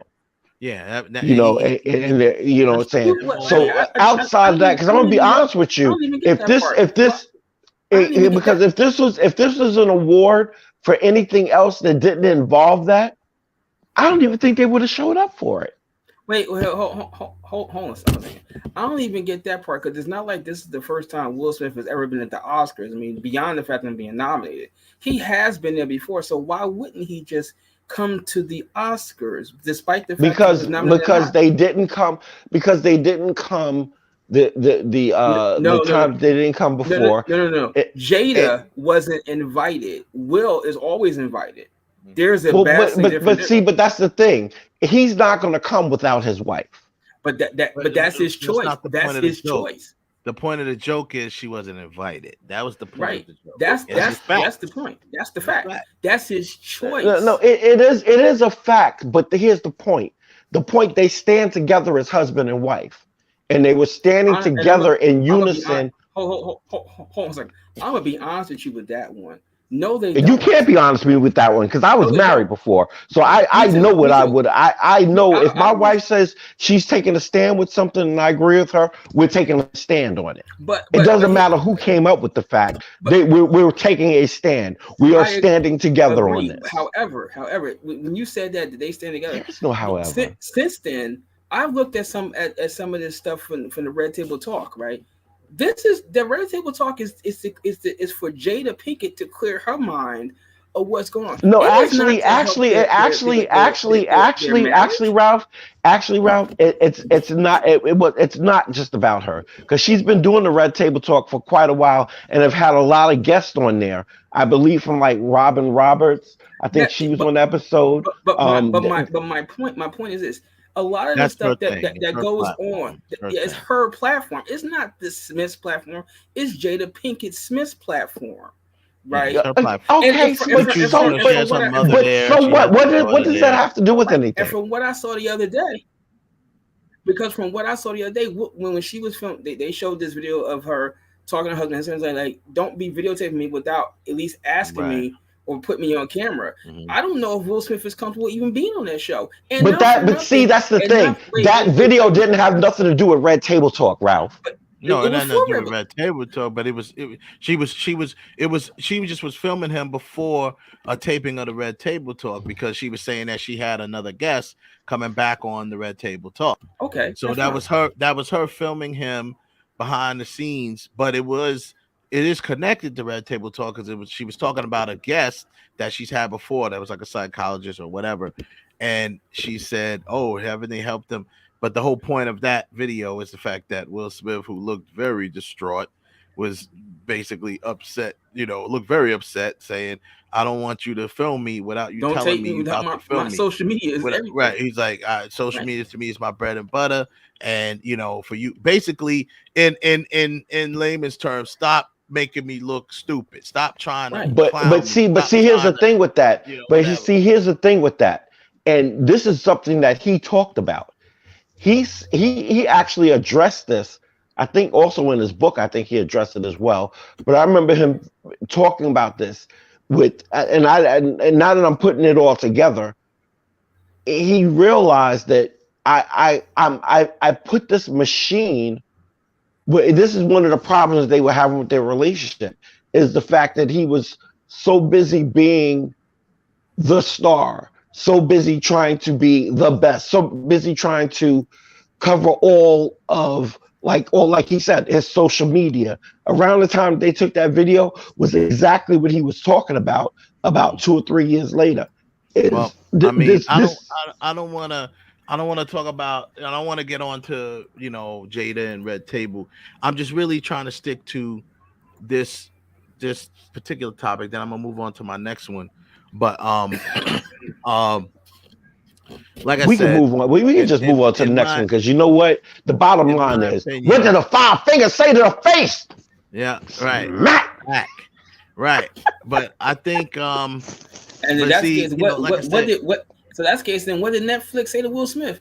No, you're fired. Right here. Well, no, they didn't say you're fired. They just said your project is on hold. And guess what? When this smoke clears, they're going to go right back because they already, especially the other movie with Apple, they already done put money into the film, so it's not going to get canned. It's not going to get trashed. They're just going to pause it for a moment, wait till the smoke clears, and everybody's done got it out of their system. After 6 months, and they're like, "Hey, remember that project we were doing before Will Smith?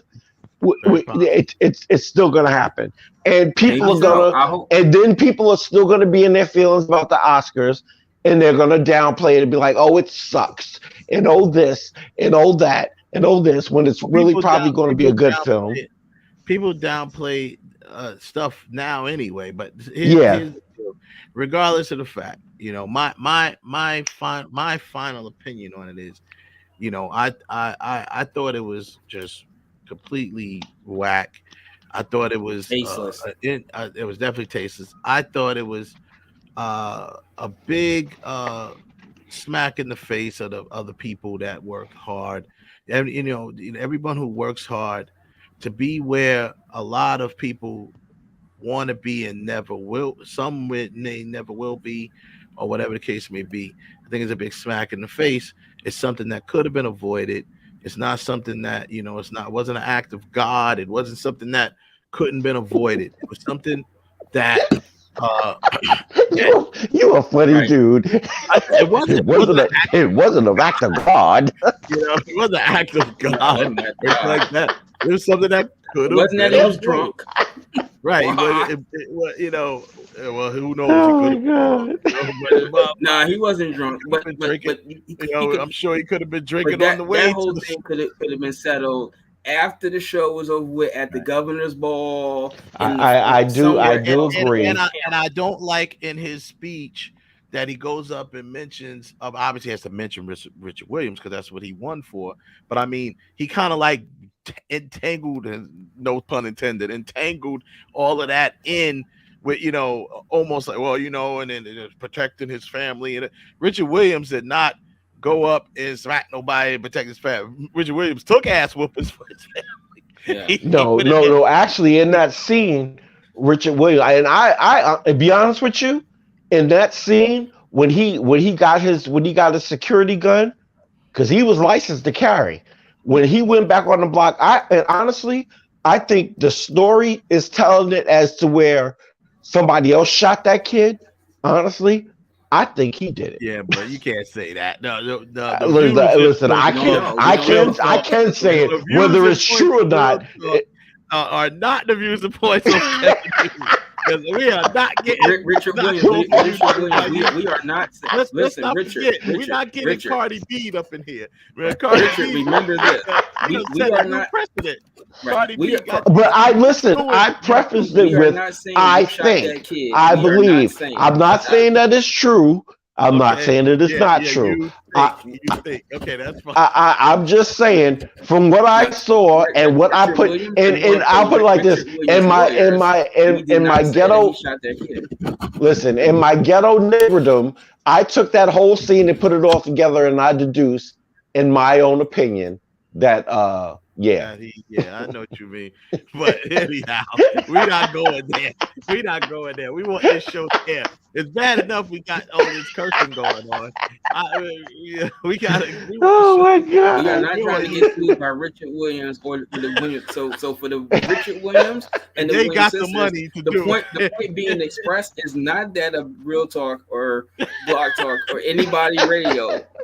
We are not pointing the finger to a case that has never been solved, saying that Richard Williams was really the one that shot the kid. We don't know. He said a case that's never been solved. We don't know. We don't know. We do not know. We have no evidence, nothing backing it up. So Okay. Here's how. Okay. Here's how I'll clean it up. I believe in the movie that he did do it, but you know he set it up for somebody else to do it. And once again, the Williams family, we are not saying that really happened. We are speculating, perhaps, maybe, possibly, but it did happen. They showed it. The person got shot, but we don't know who shot We're not saying what Richard Williams shot anybody. Right, that could have been an act of God. Right, so please, Mr. Williams, if you see wait a minute, Ralph. Pause. Wait a minute, Ralph. Stop. Let's just blame the drive-by shooting on God. Lord help him. It could be lightning strike. We don't know. It's something that. But I mean, it is California. Oh my God. Yo, Jehovah Jireh, they out here blaming you for drive-bys, Lord. Yeah. So like I it might not even have been a bullet. It might have been a killer bee that took him out. I don't. Well, you know the Lord works in mysterious ways, right. Even with a drive-by. Yeah, right. I'm not gonna stay on that. But once again, the Williams family, we're not like your father, your husband, nothing. Yo, Wes, I am straight dead. Wes, I am straight dead. Yo, everybody is looking down on you from heaven like, what did that Negro just say? Well, oh my God! I'm not saying one thing I'm not saying is what you implied. So, Miss Clark, Clark, I love you and rest in peace. But come get your sled, Miss Clark, please. Yeah, I just said it could have been. I didn't say it was. I'm saying we don't know nothing. We don't know nothing. Blame Jesus for drive-bys. Jesus is out here on Crenshaw with a Uzi. In the name of the Lord. No, it could have been an act of God. God saving Richard Williams from doing that. Bro, you got my ribs hurting right now. So anyhow, Will Smith. You got my ribs hurting right now. Oh my God. We'll see how it all pans out. But Will Smith, I'm me personally, I'm very disappointed, and I'm not just in him because I don't know him like that. Listen, I'm over it. I was disappointed in for a minute. I'm disappointed in the moment. I'm disappointed that I myself didn't even remember that Questlove won that award because I had to remember it. I had to go back and be like, wait a minute, what was that? What happened with Questlove? That's exactly how I found out that was the moment that Questlove won the award, because I was like, what happened with Questlove? And I went back and looked at the winners, and I was like, oh man, that was when he won. I didn't even realize it. But, you know something, Wes? I didn't even know he won. I didn't know he won till the next night. I happened to have the Tonight Show on, and Jimmy, he brought him on as a guest, and he came out with an Oscar. I was like, hold up, when did Questlove win an Oscar? And he was saying, but see, here's the thing. That's only for people who weren't watching the Oscars. If you were watching the Oscars, you saw Questlove get his Oscar. I had the Oscars on tape, and I was going to go back and watch it. I literally walked in when they were doing the memorandum. That's when I walked in. That's when the slap happens after that. But I didn't remember Questlove getting the Oscar. So when I saw him, I was like, hold up, when did Questlove get the Oscar? And then I had to rewind the tape. But now I'm looking at it and say, where Questlove, okay. All right. And it was right there when Chris Rock, he continued to give him the Oscar, which I thought was very professional on his part. I'll just have to say, I'm no longer. I was never fully 100% disappointed in Will. I wish he would have handled it a different way, but I am not. Listen, it happened. I'm not going to sit here and hold that against this man forever. Well, he needs to be able. Holding it against him forever. I mean, he's been punished by the Academy. That's fine, but I feel that, in my opinion, like I said, I think it's a just punishment. They should have punished him for something, and people who disagree. No. Yeah, I definitely agree. They had, but they didn't have to. I think 10 years is a little long. I will say, I think 5 years. Yeah, 10 years is. But you know what? Here's the beautiful thing that's probably going to happen. Inside of that 10 years, he's probably going to get nominated for probably about 5 or 6 new awards. He ain't gonna win them. He ain't gonna get nominated. No, he'll get nominated because here's the thing. He's not. He will. And here's why. No, he won't. Because nobody's going to know if you're denying him a good performance because you're in your feelings about somebody else, then you're a part of cancel culture and you need to kill yourself. Period. It's not about cancel culture. It's not about cancel culture. It's not about cancel. No, but it is. But it is because if you can't, no. That's like Ralph. You committing a crime, you go to jail. You do your time. Let me finish. You do your time. And you come back out, and people are still looking at you like you are a criminal when you and you did a 180. You've changed your life. You've done stuff for the community.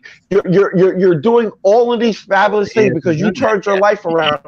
And that one person. Wait, let me finish. And that one person choose to acknowledge, like, you know what? But in 1992. He robbed that liquor store. But Kev, that's not where I wasn't even going with none of that stuff. You said he might be nominated 5-6 times. Will Smith, I mean, yes, he's a good actor, but he is not. He doesn't put movies out where he's nominated all the time. Yeah, where he's nominated all the time. I mean, no, I'm not. See, again, you're missing what I'm saying. I'm not saying that he's going to be nominated all the time. But because he's going over the years, what he has done is he started to curate the work that he does. He started to be more cognizant of the roles that he's choosing. So now it's going to be roles that's going to be just like. That's going to rely on more of his talent, like Ali, like this one. He's going to be reverting back to that. So I do believe in that 10-year ban, he's going to have 2 or 3 movies that he may get nominated for. But Kev, what I was trying to go with was this: is that Will Smith, and even the movies that he's nominated, there is. But you're still missing my point. I'm not saying that. What I'm saying is that there's going to be a point to where he probably will be nominated. And if he's not, I just don't agree with it. I get your point. That's your opinion. I don't doubt that. I don't agree with it. But see, here's the thing. He's not. But here's the thing. He's not going to get. He's not going to get nominated because people are going to still be in their feelings about something that happened 5 years ago. But Kev, and they're still going to be judging him for it, which is wrong. Which is wrong. And he did it 2 weeks ago, and people are still judging him, which is wrong. It happened. He apologized. Move on. That's He all I didn't. got to say about it. I didn't hear him apologize. He did. He apologized. He did. He wrote a statement. Did he apologize to Chris? His publicist wrote a statement. I didn't hear him say he had an. And you don't know whether his publicist did it or whether he did it. It doesn't matter. The apology was issued, and also we don't know what's going on behind the scenes. The same stage he had an opportunity, the same stage that he embarrassed Chris Rock on, he had an opportunity. As he should have. Keep my wife's name out your mouth, as he should have. Because you know what? I would have smacked the fuck out of him too. And that's a personal thing for me because I don't like Chris Rock. Well, I mean, so Kev, the point I'm trying to make it right. It does make it right in my eyes. Listen, he was, like I said, he was wrong for what should he have hit him? No, he could have handled it a different way. And you know what? And the bottom line is what everybody's so bad about is the fact that it happened the way it happened on the stage that it happened, which I totally agree and I understand. But you know what? If he would have smacked him at an event at one of those after parties or something, it wouldn't even be an issue. I'm done talking about it as far as I'm concerned. Y'all can carry on with it all you want to. But that's fine. But Kev, the point I was trying to make was simply this: is what you said is that he may have been nominated 5 or 6 more times in the next 10 years. What I'm sitting there saying is that, realistically speaking, Will Smith got nominated for an Oscar for something he did in 2021, 2022. The last time he was nominated for Oscar was in 2007. That's 14 years. So the chances of him being nominated 5 or 6 more times is slim. 1, maybe 2, yeah. But 5 to 6? No. And I have to, before I can truly agree or disagree with that, I have to do a little more research on what this ban actually means. If you're banned from the Academy, you're banned from participating obviously in the events. Is that the only ban? Can he? Yeah, that's the ban. He's physically not. But is he allowed to be entered? Is that part of the ban? Yes, he's allowed to be entered. You can't stop him from being entered. No, of course you can. No, you can't, because you can't stop him from being nominated.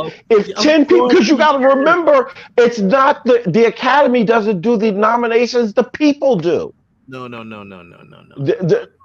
The people who are a part of the Academy, people who have won Oscars. And if you're no longer a member, or you're banned, you're suspended, or whatever the case may be, the question is, are you allowed to be nominated? Because you're right now you're banned as a member. You know what? To be honest with you, I hope he's not. Fuck the Oscars, because I never gave a fuck about the Oscars anyway. So fuck the Oscars. That's fine. But like I said, I addressed that at the beginning of, because you know what, a person's great work, because there are a bunch of great works out here that haven't gotten Oscars, that deserve Oscars, that don't get Oscars. So and people get snubbed for stuff, and I ain't making no color lines either. People have been snubbed for stuff unnecessarily because of these old ass people that was stuck on stupid or whatever they stuck on when it comes for them to nominate for stuff. So the downplaying the Oscars, to me, that's for outsiders, whatever, people don't want. The bottom line is, if you're a person that's in this business and you're in the runnings, or possibly in the runnings for an Oscar, or you may have had one or nominated, or whatever the case may be, it means something to them. So the bottom line is not everybody. Not everybody, but the people who really take this business seriously, the Oscars is the championship ring of filmmaking. It's that plain and simple. It's the championship ring of filmmaking. It's just like some athletes of today. But you know what? Here's the thing. Here's the thing. If they didn't have that, your peers are still going to, and the people who go to see these movies, just like we sit down and we talk about what our favorite films are and what we love about favorite films and what we love about our favorite directors. To some of us, that means more than a fucking statue. Well, to some, but the bottom line is the Oscars, for the most part, if you are a member of the film community, if you have an opportunity to get nominated and or win an Oscar, That is a pivotal, a point of your career, and that's something that people who love this craft aspire to have and make and do. So the people, right, in their hands. So the people who really feel passionate about that because they feel passionate about their craft, those are the ones that are. I don't believe that, because I think just by listening to some people's speeches, I feel that, and this is the way I feel about it. Because if ever I was in a position to win an Oscar, and it probably will never, it probably won't happen. But if ever I was in a position to win an Oscar, it wouldn't be, and I would say this on stage, it wouldn't be about the statue. I would take that as my moment. I would take that as my moment. I would take that as my moment to say to people that are coming, that are looking at this, and like, this is where the film is my thing. Film is something that I want to do. Follow your passion. Give it your all, regardless to what people say, regardless to what people say, and regardless of the rewards and accolades. What it's about you respecting and you loving your passion and you living out your dream of becoming whatever you decide to be in this business. Right. Exactly. So what I'm saying is, it's never about any of the statues. It's about the recognition, the accomplishment. I don't even give a fuck about recognition. Well, that's you, Kev. Well, I'm telling you right now that most of these people who live and love this craft, right? Wrong, Ralph. This business. No, we're talking about actors, filmmakers, writers, directors, producers, makeup artists. These are people that live and breathe blood, sweat, and tears of this craft. You can't, yes, it's easy for anyone who doesn't do that to say, I don't care about the Oscars. But that doesn't mean the people that live this should feel that way. They're not going to feel that way. They would. But there are some that do. There are some that do. Everything, but most of the people that live this life, that live this craft, dream of having that accomplishment, or else they wouldn't be members of the Academy. They wouldn't be involved in it at all. Well, the only reason why they become members is because they win. No, it's not. No, it's not. Yes, it is. There's plenty of people that can vote at the Academy that hasn't won nothing. You have to be invited to be a member of the Academy. It's not bestowed upon you because you start doing acting. So my point, this is what I'm saying. My point is, it's easy for any of us to sit here and say, screw the Oscars, screw this, screw the NAACP, screw it, any of these awards. But the bottom line is, the people that this is what they do for a living. This is what especially the people behind the scenes, because they don't have a lot of awards that they get recognized for. But I mean, so we're talking about, Will Smith is not a behind, well, he is, but he won for being in front of the camera, right? So the bottom line is, these people that work for this all their lives, and they get this moment, this opportunity that they may not get ever again. All right. And if that moment and opportunity is somehow ruined for them by something that's out of their control, but could have been avoided, they have every right to be angry. Every right to be angry. But I don't honestly, I don't think the moment is wrong, because if you won, you won. That's you. You don't think the moment is wrong. No, man. You don't think the moment is wrong. But like I said, once again, if I'm going to, if I was there, if I'm ever blessed enough to be in a position like that, I'd be pissed the hell off if I was there. And even if I didn't win, if I was there and whatever, but especially if I won something, I'd be pissed. I mean, of course, you'd be happy if you win. You still got the win. It's still in the record books, whatever the case may be. But your moment is ruined. So the bottom line is, the people. It's very easy for anyone who doesn't live that life to say that it's not easy for a person who doesn't live that. It's not because you it's don't just live that life. You don't wake up and breathe and live every day to go and live this craft, right? And go and live this life, every day. And they look at that as an accomplishment, right? So that accomplishment is important to some people.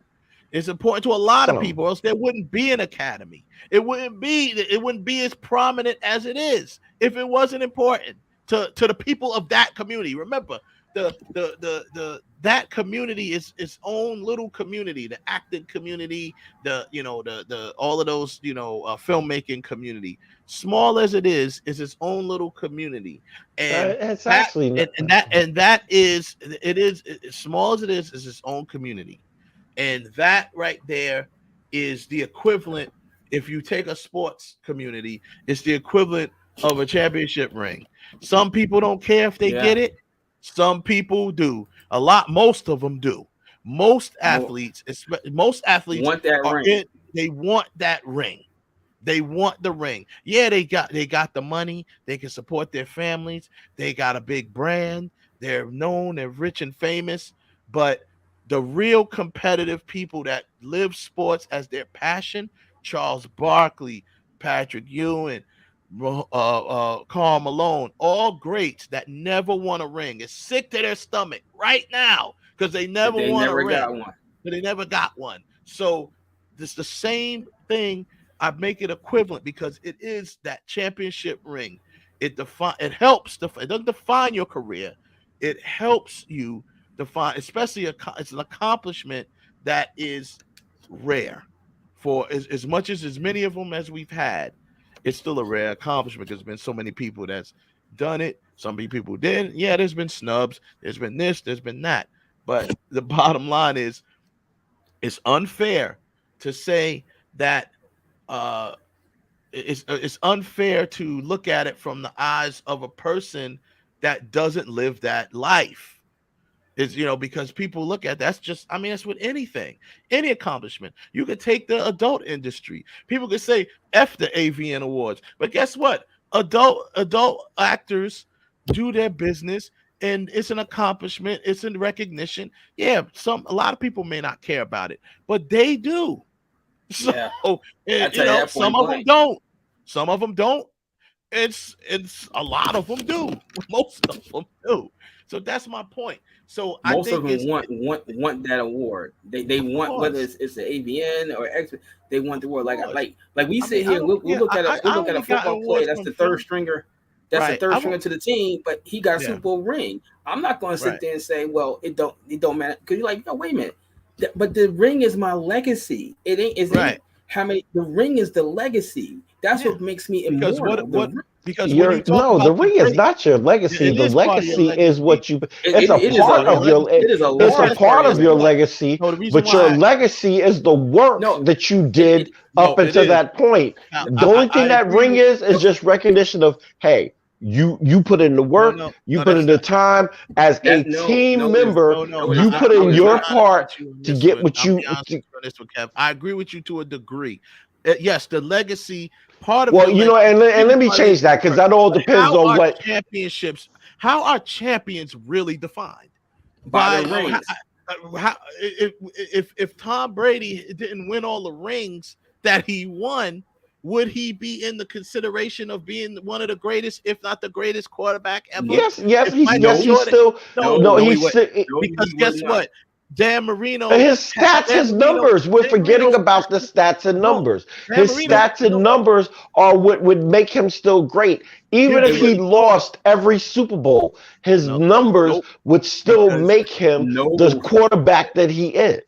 No, because if that's the case, then why, when they compare, let's just say LeBron James to Michael Jordan, right? Michael Jordan the first thing they bring up, right. That's the first thing they bring up. First thing they bring up is Michael Jordan has more rings. LeBron James has better stats than Michael Jordan now. He has scored more points in history of NBA than Michael Jordan.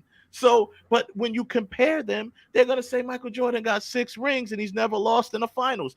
That's what they're gonna say. That's what it's defined by. When you have that's what I'm saying. When it gets to a certain level and you get to a certain level of greatness, your career is, I'm not gonna say your whole career is defined by it, but your greatness is defined by how many championships you got. Period. That's not how I look at it, because I look at I Why can't, do you knock. think Derek Jeter is like the most acclaimed Yankee? Because he's got 5 rings. That's why. Yeah, You won't really sit there and tell me that Derek Jeter is the He didn't have greatest the best player that stats. ever played for the Yankees? No way. He's not. No, he's not. But Of course he's in not. the postseason, this guy, as you said in the movie, he was all money. He's got 5 rings backing him up. That said that for that year, my effort for the team, we were the best. Yeah. We were the best. Michael Jordan has 6 rings, and there's people that have more rings than Michael Jordan, but he's still considered. So that's what I mean by it's a collaboration of the work he put in throughout the years, his legacy of the work that he put in. But had he not won any of those rings, Michael Jordan would just be another great player. There's 75 great players right now.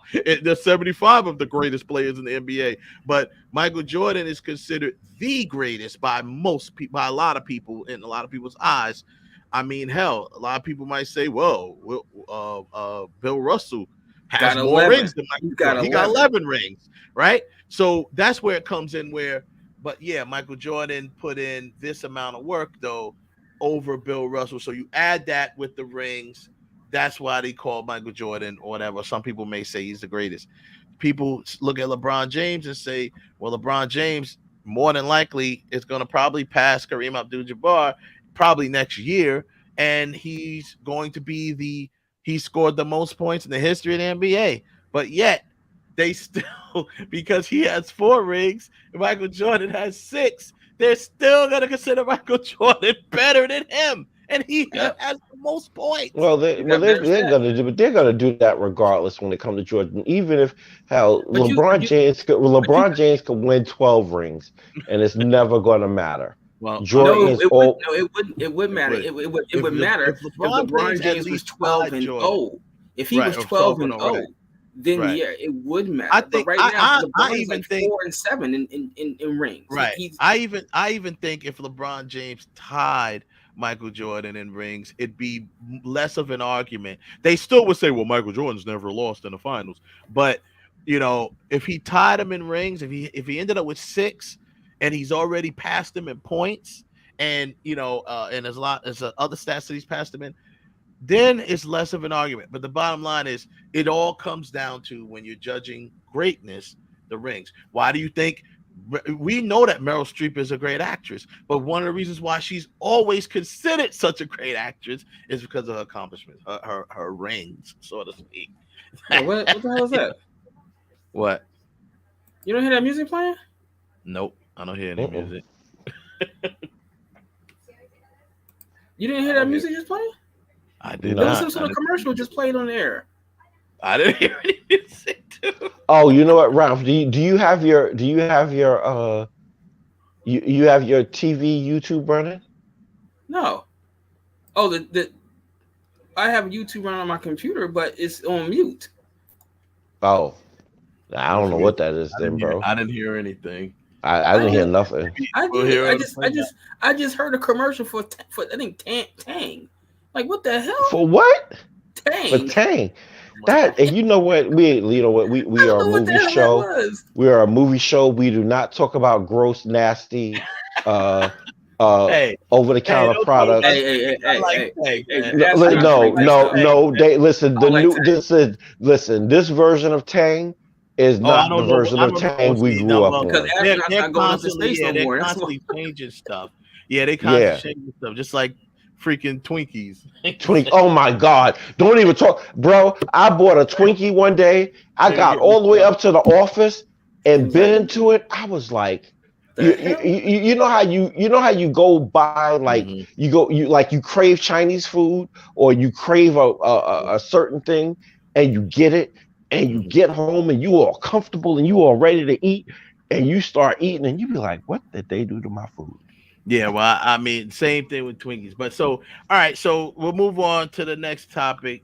I wanted to talk about agents and actors, right? So, okay, the title is Agents and Actors, Whose Works for Who, right? And I'm And if I you don't know, don't understand, or if you didn't understand after tonight, you will know. He will. Here's the thing. Okay. Now, I hope all my actor friends, and even if you're not my friend, if you're an actor and you happen to listen to this show, please take heed. All right, number one, or just listen. So now, an agent, as we know, or you should know, is someone who comes, who an actor would seek out, or any type of talent, actor, writer, director, whatever, talent agent. You seek out that agent to hopefully, become a part of his roster, one of the artists that he represent, and he or she can help find you work in your field, right? That's pretty much the job of an agent, right? They also can negotiate for you on the business side, negotiate better pay, things like that. All business side. There's a fine line between an agent and a manager. Sometimes the lines are blurred. Sometimes the agent is the manager, depending on the person or whatever the case may be. And they try to negotiate their way into the script and anyway, let me shut up. Now, here's the point. When what an agent isn't supposed to do, an agent is not at all involved in the creative process or the creative decision makings of a project or a film. They're not supposed to be. Or anything. They're not supposed to be. Sometimes they are, because they are, for whatever reason, people let them do that. But the reason why I wanted to talk about this, because just recently I came across a jackleg agent who basically, is a failed filmmaker who wanted to, make a lot of decisions creatively on a project that wasn't their project. So I recently, in the recent past, I directed a film for Kiki Swenson. The film is called The Candy Shop, based on one of her best-selling novels, Candy Shop. And we had an agent who was, well, I guess he's an agent who was, he pitched to us 3 of his actors that worked that he represented, and we actually cast those three of the actors that he actually pitched more than 3. We cast 3 of them, and then he kept coming back to us trying to get information creatively. First he did what agents are supposed to do. He tried to negotiate more money. He tried to do that, which is fine. I don't have no problem with an agent doing that, because that's what they do. That's what they're supposed to do. We came to what the negotiation was, and we cast the actors. So then he starts sending us emails asking about logistics and things like call sheets. And for most people who listen to this show knows what a call sheet is. For the people who do not know, a call sheet is something that is sent out based on your schedule and things like that. It's basically a reminder for everyone. It's a roadmap for everyone involved on what they're supposed to do, when they're supposed to be on set, and things like that, right? So there's a lot that's on a call sheet. There's all information. It's all the information you need for the shoot. So this guy is worried, saying the call sheets, we should have got the call sheets weeks ahead of time, and this and that. He's giving us almost like a lecture as to why we haven't sent out the call sheets yet. And I'm just like, well, I'm not going to argue with this guy, because I'm like, dude, you're an agent. So what are you talking about? And I already know, as most people, anyone in the industry knows, call sheets are never sent out that far ahead of time. I mean, hell, Tyler Perry sends out call sheets the night before sometimes. So it's just basically something that tells you, because as an actor, you're supposed to be ready. And if you ain't ready, they're going to find somebody who is ready and keep it moving. Yep. So you're supposed to be ready. Guess what race he is? Time is money. Time is money. So if you get that call sheet at 9:00 p.m. and you're supposed to be on set at 5 a.m., guess what? You better be on set 5 a.m. If not, they're gonna find somebody at 7 a.m. to replace you. So that's just how it goes. So anyway, long story short, this dude rant and raving about how we should be doing our production. In the meantime, he says that because of all of this, this is what he's saying. And because of all of this, his actors didn't have a chance to learn the script. All right.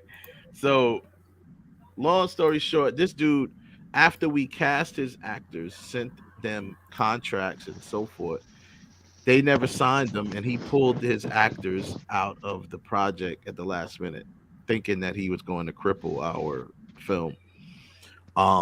Which he would have if something, an act of God didn't happen. So, and I want to pause you for 1 second, Wes. I know this is your story. The thing you all need to understand is when it comes to Wes Clark and anything that he's involved in, him and his brother, no matter how bad it goes, it always works out in the end because the Lord is on his side. I am a preacher kid, but that's a whole nother story. but because of that anointing, when you try to come in and mess with one of God's people, guess what happens? You end up losing people yourself. But anyway, it's not my story to tell. I just want to speak up for my man, because everything that I've done with this man has worked out and turned out for the greater good, except for Disciple. But that's because they're an asshole. But yeah, but so here's the deal. Agents that are actors, I beg of you to understand this. If you're blessed enough to get an agent, which is not always, it's hard to do. That is the truth. But just remember this. Always consider your options.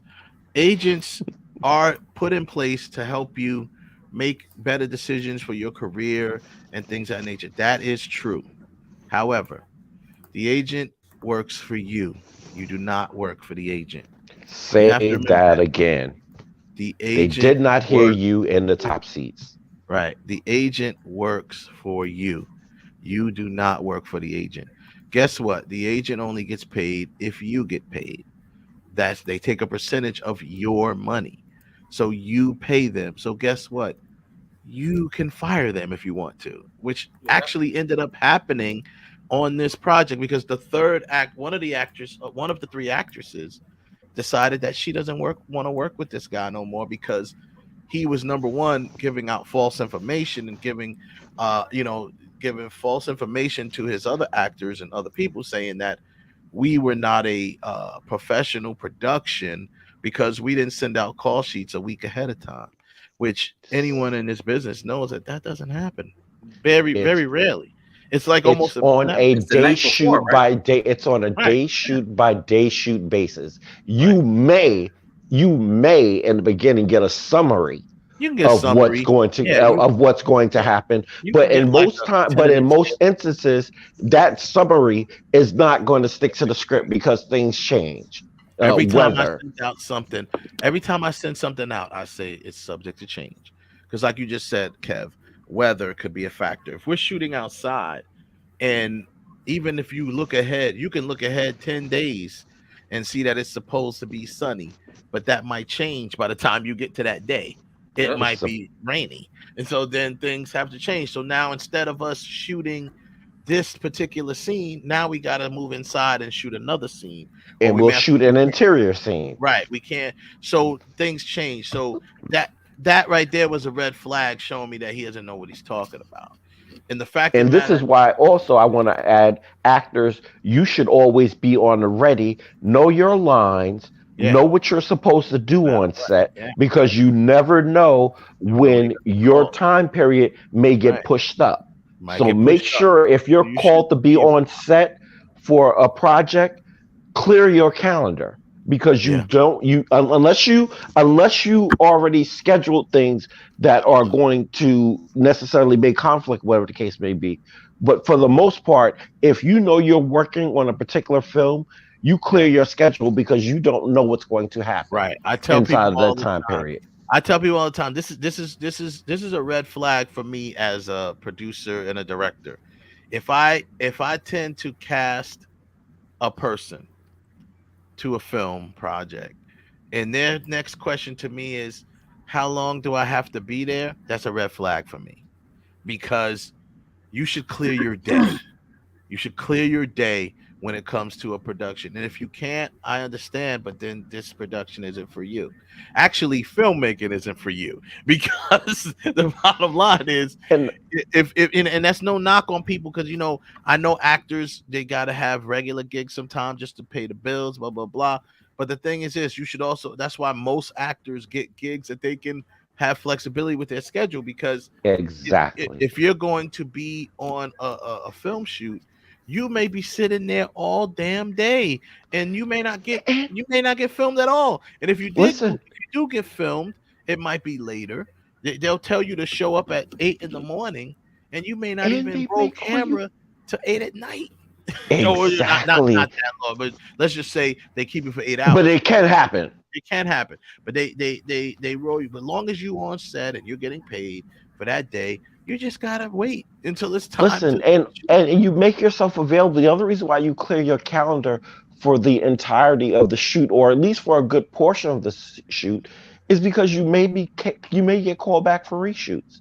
Right. There may be an audio issue. There may be something that there may be a glitch in, because everything's digital now. There may be something a mishap with one of the cards. Right, and that's a red flag for me. If someone says, "Well, how long do I have to be there?" Red flag. It's like, motherfucker, as long as I need you here. As long as you're supposed to be, if you're here to be there. So it's the same deal when it comes red flag for you as a actor or an artist that's looking for an agent. You know, if agents are so busy trying to figure out, you know, the creative aspect of a project, you may not want to keep that agent, because he's not thinking about your percentage. Yeah, nothing about he might end up ruining he or she might end up ruining your opportunity, which pretty much what he did with these people, because I know for a fact that he was, you know, speaking for them. He wasn't even letting me speak to the actor, the main actor that we cast as our lead at the time.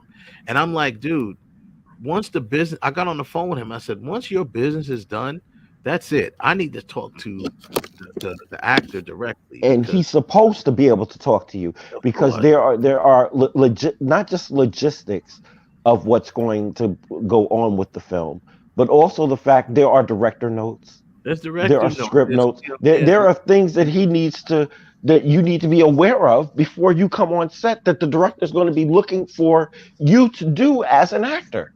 And the problem with him was he was trying to, you know, I believe that he was, you know, he explained to me his little past. He had like a film or something like that.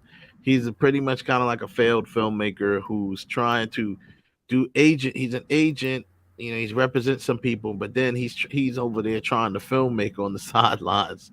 And that I wasn't feeling that. So then when he got his feelings hurt, he basically tried to make it seem like we were not together. So he's pulling his professional actors. So, you know, long story short, you know, due to an act of God, you know, due to an act of God, we still were able to cast at the very last moment. The night before, the actress that we originally cast as our lead was supposed to come in and shoot. She pulled out. He pulled her out. So we had no lead. We were able to replace that because one of our crew members' wife is an actress, a very good one, I might add. And she agreed to do it, flew in the very next day, and was filming that night. Now, granted, that's a true actor. This guy said that his actor didn't get a chance to memorize the script because she was so concerned about the logistics. And so now, which I have to say, and I'm now what Wes did say this, and I want to give you actors, and also you technicians and other people who use agents. If your agent A decides to pull you from a project the day of the project is supposed to be getting started, fire that agent. Fire that agent immediately. Especially especially when the terms have already been set everything has been set to go as to what's needed of you.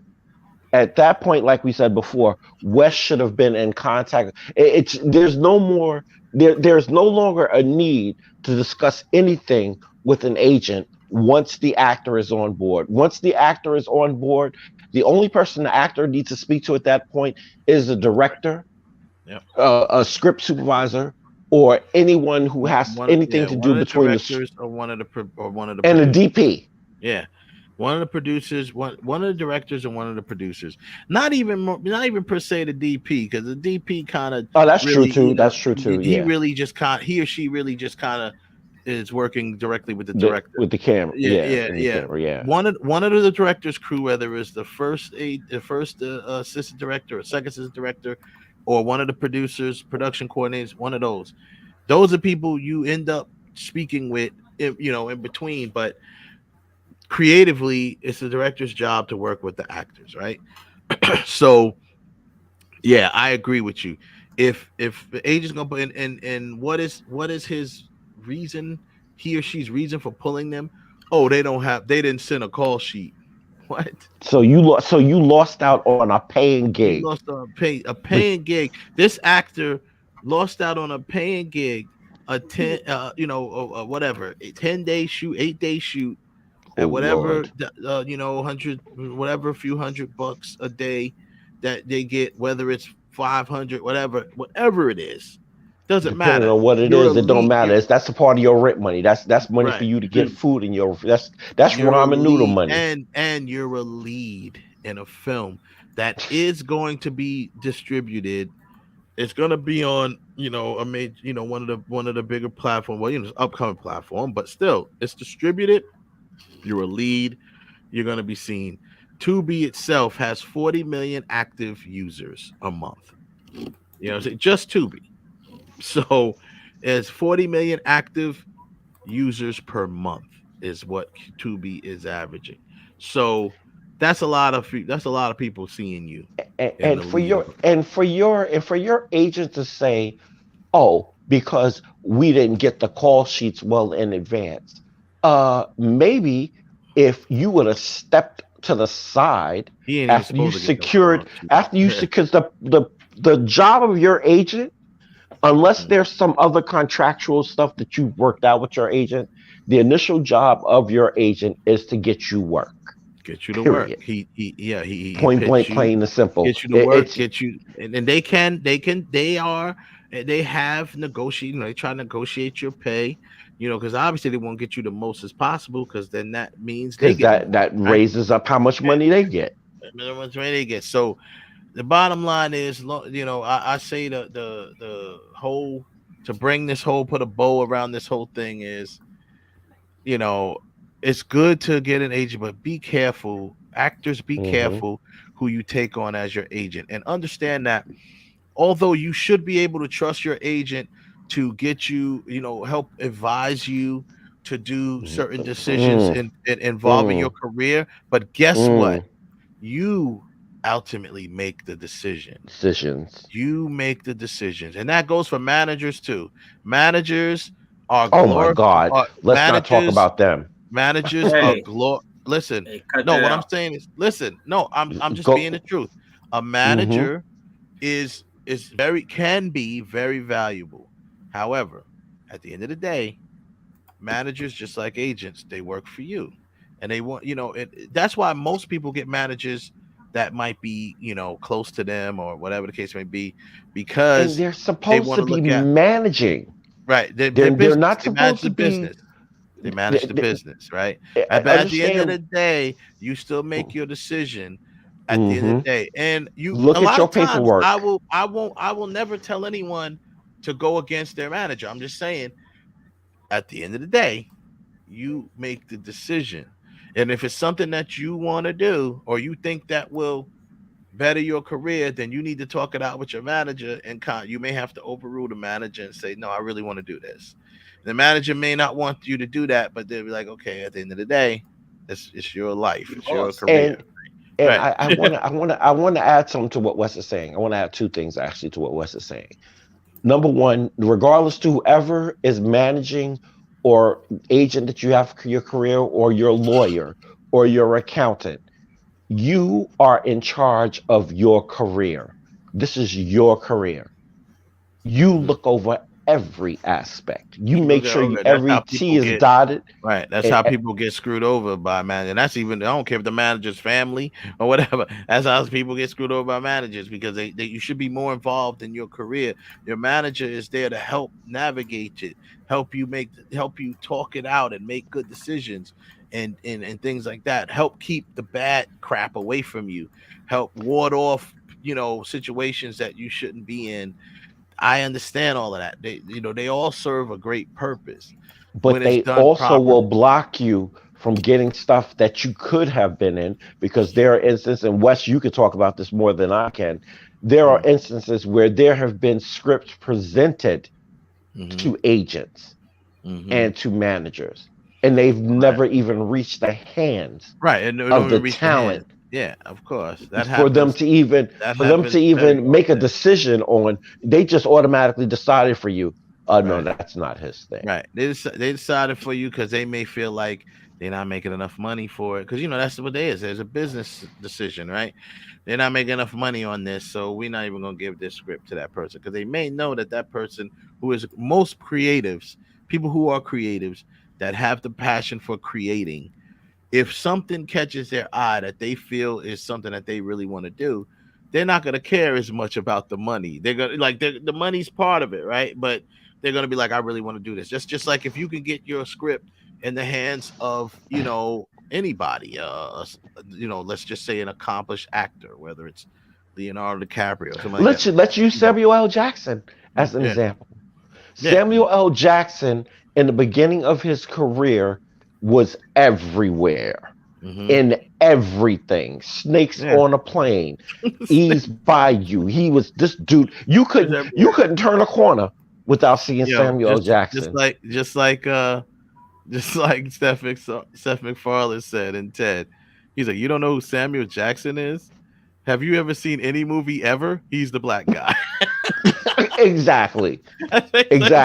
Samuel L. Jackson ended up becoming Nick Fury because of his presence. That he did. So, to wrap it all up, like I said, actors, please just be selective in some of the agents or managers and agents that you try to take on, because it could become a bad thing. Now, unfortunately for these two actresses, unfortunately for them, they missed out on a very good project, a feature film that wrapped in 10 days and looks phenomenal. Great performances. It's going to be a great film. And they missed out on that, and it's going to be on Tubi, which is, like I said, currently, and this was in 2021, they were up to 40 million active users per month. It's probably more than that now. Could be. Guess what? They didn't actually miss out. You know what they did? They blessed and got blocked by their agent, because the person that was supposed to be in this film is in it. Yeah, exactly. The person that was supposed to be in this film, and I'm gonna have the entire cast come on the show pretty soon. And we were blessed with this actress, and she put on a performance that I believe the other actress probably wouldn't have been able to do anyway. So like you said, Kev, maybe you're right. I think I know for a fact that God is he's looking out for us. And the fact of the matter is, when I thought this project was cursed, I found out it was blessed. So that's all we have to say about that, like Forrest Gump says. That's all I have to say about that. But yeah, watch these agents, man.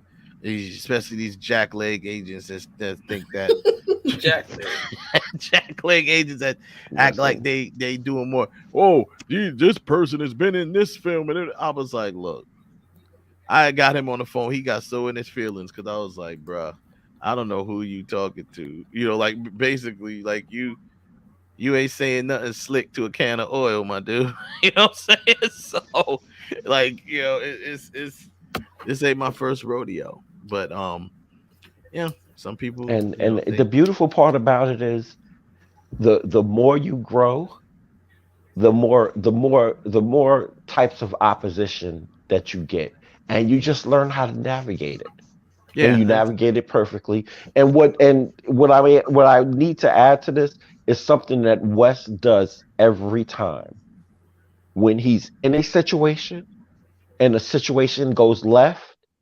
He learns from it, and the first thing he does is he calls one of us up, or he publicly will be like, this is what you do and this is what you don't do, and this is how you navigate it. Because you learn, sometimes you have to live to learn, and thank God I'm living, and thank God I'm learning, so that way I have no problem passing the knowledge on to people. So hopefully some of my actor friends get on and listen to this and be like, oh, okay, some of you, I know a lot of you want to get agents, and I'm not deterring you from getting an agent.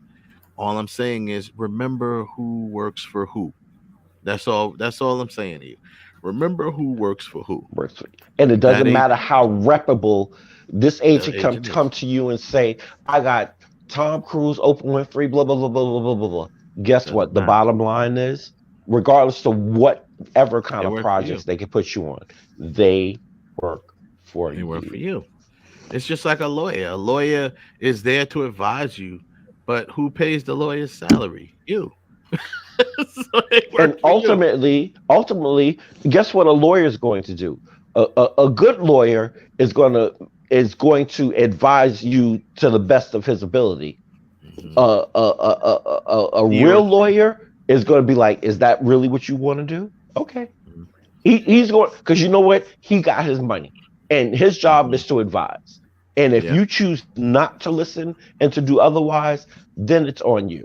At that point, he could wash his hands and he could say, listen, I gave you the best service I can give you. You chose to do this when I advised you not to. So, I mean, yeah, it's the same deal, but that's pretty much the issue on that. Next week we'll come back and talk about some other stuff. And it's funny because a lot of stuff hasn't been happening. And the Bel Air show is still good. Before we get off there, I want to talk about the Bel Air show right quick, because I'm not appreciating that 68% Rotten Tomatoes score that they supposedly have. I'm assuming that's the critic score. Probably. Because I have to look and see what the audience score is, because I don't care about critic scores. Critic scores are nice, but the true tale of the tape is the audience score. And 9 times out of 10, the critics will get it wrong, whereas the audience will 10 times out of 10 be like, "Yo, that movie sucked. Don't waste your time." Well, I think the I don't know which, I didn't see the score on it, but I mean, I think the show is good. I think it has some good substance to it. Just recently, they had what was the last episode that I saw? I think the last episode was the dad. Yeah, Marlon Wayans. Spoilers. Spoiler. Oh, and excellent performance by Marlon Wayans. Yeah, excellent performance by Marlon Wayans. I wasn't First of all, Marlon Wayans. Him. No, Marlon Wayans is a much better dramatic actor than people think. I mean, just watch. If you don't think so, just watch his audition tape to play Richard Pryor. No, not just that. Watch Requiem of a Dream. Requiem of a Dream. Yeah. He was good in that. He was good in that. His and the funny thing is, he said in several interviews, he always wanted to be a dramatic actor. He never wanted to be a comedic actor or a comedian at all. He said, that was his brother's thing. He wanted to be the serious one of the Wayans brothers clan. He wanted to be the serious actor, the dramatic actor. So that's what he studied at a young age, the more dramatic and stuff like that. So he just, obviously it's just in his blood to be funny. You know what I mean? It's, so he's funny, but he originally wanted to be a dramatic actor. So I think he did a great performance in that. I thought that was real cool. I always said that I thought it would have been cool if Will Smith would have played the father. That would have been Oh kinda my cool. goodness. You know, that'd have been really listen. cool. But you know, Lord have mercy. I wasn't disappointed that it was Marlon Wayans. You know, I wasn't disappointed by that. I thought it would have been great if Will would have been able to come in as the father. That'd have been awesome. And the crazy part is they look so much alike. Yeah, it would have kind of reminds you of Will. He looks like him. It looks like it's kind of like, you know, it really does fit. But I'm okay with Marlon. He did a great job. He did a good performance. Yeah, and that's all I'm really gonna say about that. We'll come back next week and talk about that a little bit. Talk about the finale of Power next week. Tommy, as we call the Tommy show. No, I still don't call it Force. I just call it Tommy. I'm like, I'm gonna go ahead and watch Tommy. You know, oh my goodness, Mr. Egan. So that next week, it looks like it's gonna be a really good one. And can we please talk about can y'all two brothers please go see Ambulance and Sonic so we can finish some time to talk about that. I'm not saying Sonic. Sorry. Why? I'm gonna take my granddaughter. It's not for me. I already know it. It's not for you. Oh, okay. Yeah. I'm gonna take my granddaughter to see Sonic. The first one was really good. I love the first one. I took her to see the first one. I took her to see the first one and I liked it. I'm gonna try to check out Ambulance. And another thing is I want to talk about. We can come back and talk about next week, and I might even do it because I'm still bringing back my other show, the superhero show. I want to talk about Moon Knight. You know, Moon Knight. Oh yeah. I'm sorry. Very well. It is, Ralph.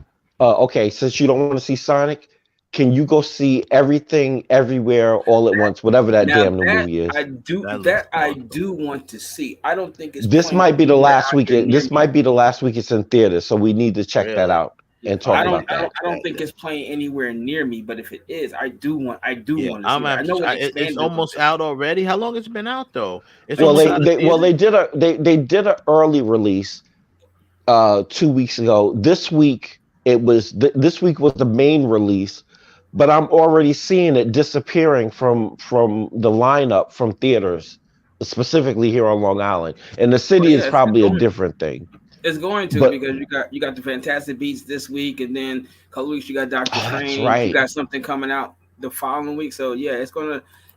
But from what I hear it is amazing. I'm like, everybody is like, yo, this thing is crazy.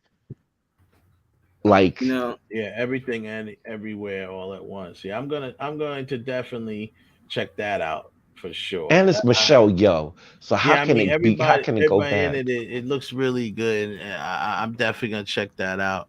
I don't know if anyone watched the Adam Project or whatever it's called. No, not yet. I haven't seen it yet. I did. I started watching it and I fell asleep on it twice. I fell asleep on it because I just came back from traveling and I was just exhausted. I'm probably gonna continue watching it tonight, right after we're done here. It looked pretty interesting. I can't watch it.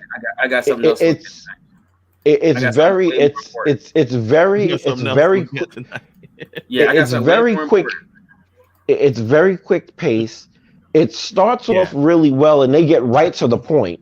I love it. I love that they get right to it, and I love time travel. So when it comes to time travel stuff, this is the first time travel movie I fell asleep on twice. Yeah, I'm gonna watch it. Finish watching it tonight. So, anywho, with that note, we'll wrap up the show. Thanks everybody that chimed in in the chat room. Saw people jumping in and out of the room. Thank you very much for that. And why is my default picture in India? I don't understand. I don't know. You tell me. I don't know. You trying to say something, Ralph? You said you got to look at something important, and then you put up India. I'm like, is there a transformation? You got the Blu-ray? Is there a transformation? Do we no longer need to look for a girl on set, Ralph? No, you do. But I got to take a look at this. Ralph said, no, you do. So Ralph is holding up the Blu-ray of Spider-Man No Way Home. I That's right. was just about to order mine. I didn't order mine. I don't know what. I had a brain fart and I didn't order it. I need to order that Blu-ray because it has all those extras on it, right? Yeah, it's got. You can get the digital copy. Well, I don't know if the digital one, but the digital one, there's an extended one that comes with bonus material. I don't know if it's as much as the DVD, but it does come with some bonus material. Well, this one right here, it says right there. You can read what it says on the front. What does it say? I can't see that.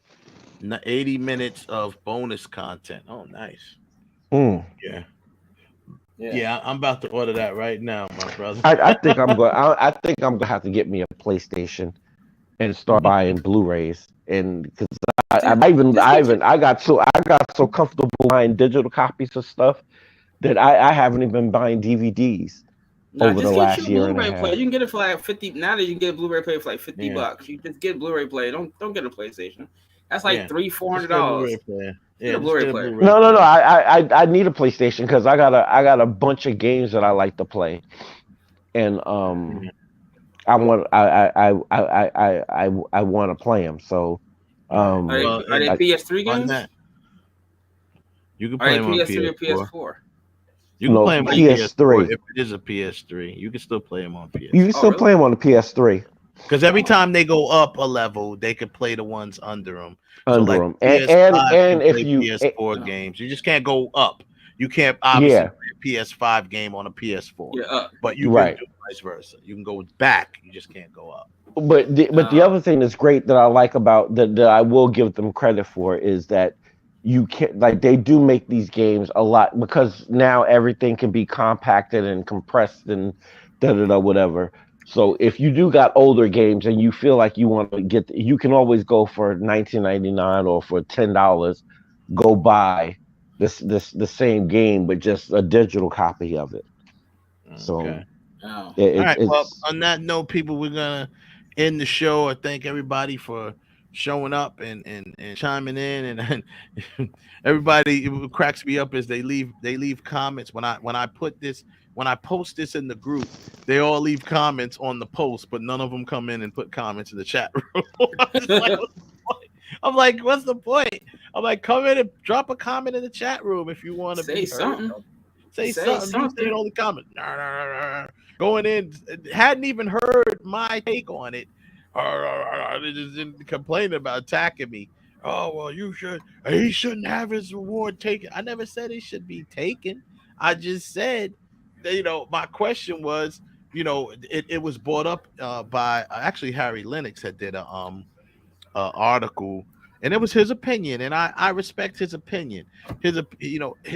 Like once again, he's one of those people that live this craft and been doing it for a long time and really feels a certain way about the craft, right? So he said, in his opinion, he feels that Will Smith would be doing himself in a justice if he gave back the award. Now, a lot of people don't. I disagree. A lot of people disagree.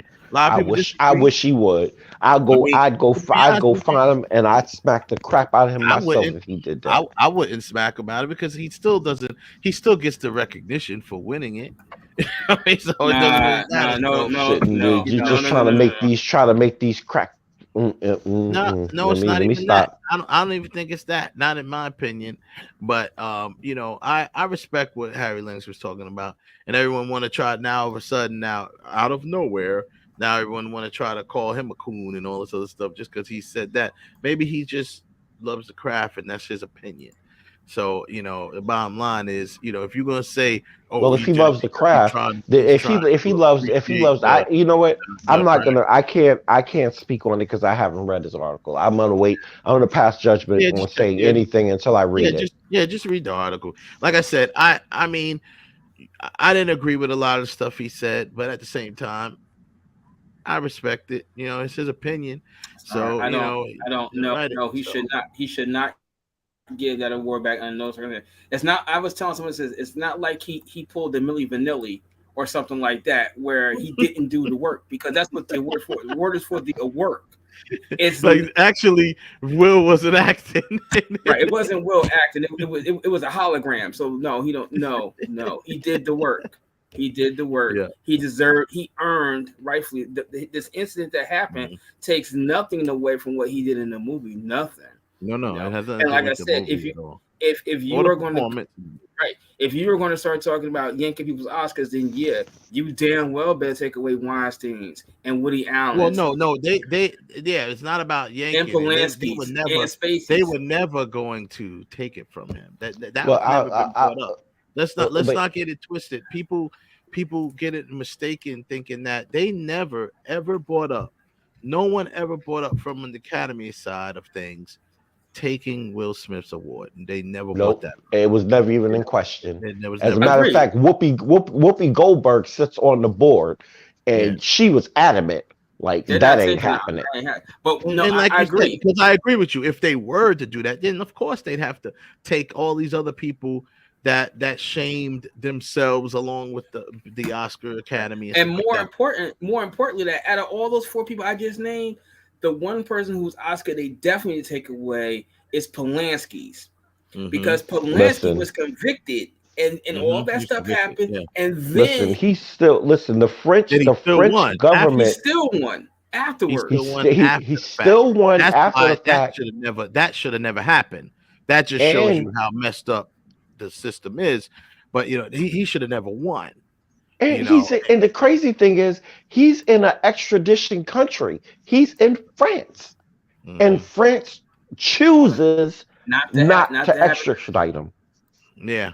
So I mean, yeah, but that's what it is. But anyhow, once again, we'll we'll see where this story goes and develops. Y'all go out and check out these movies if you can, and we'll get back to you next week. Peace out. Peace. And everybody loves Chris. Yeah, I mean Chris Rock, that's a whole nother conversation. I mean, I think Chris Rock, and I like what Chris Rock is doing. He ain't talking about it. He's like, look, if I talk about it, I'm gonna get paid to talk about it. So I'm getting a bag from it. I agree with that. Listen, his bag is gonna be so. I ain't talking about this until I get paid to talk about it.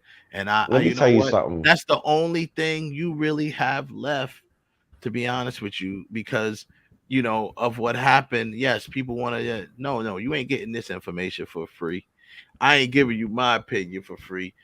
You get my opinion, you're gonna come sit at one of my shows, or I'm gonna do a movie. And here's the funniest thing. Don't be surprised if Netflix give him a special behind it. Oh no! Listen. He's right now. He's on the show. Who's with Kevin Hart or Dave Chappelle? One of those two. He's going to be on tour with them. So you definitely know that something is coming behind that. You already getting some Netflix.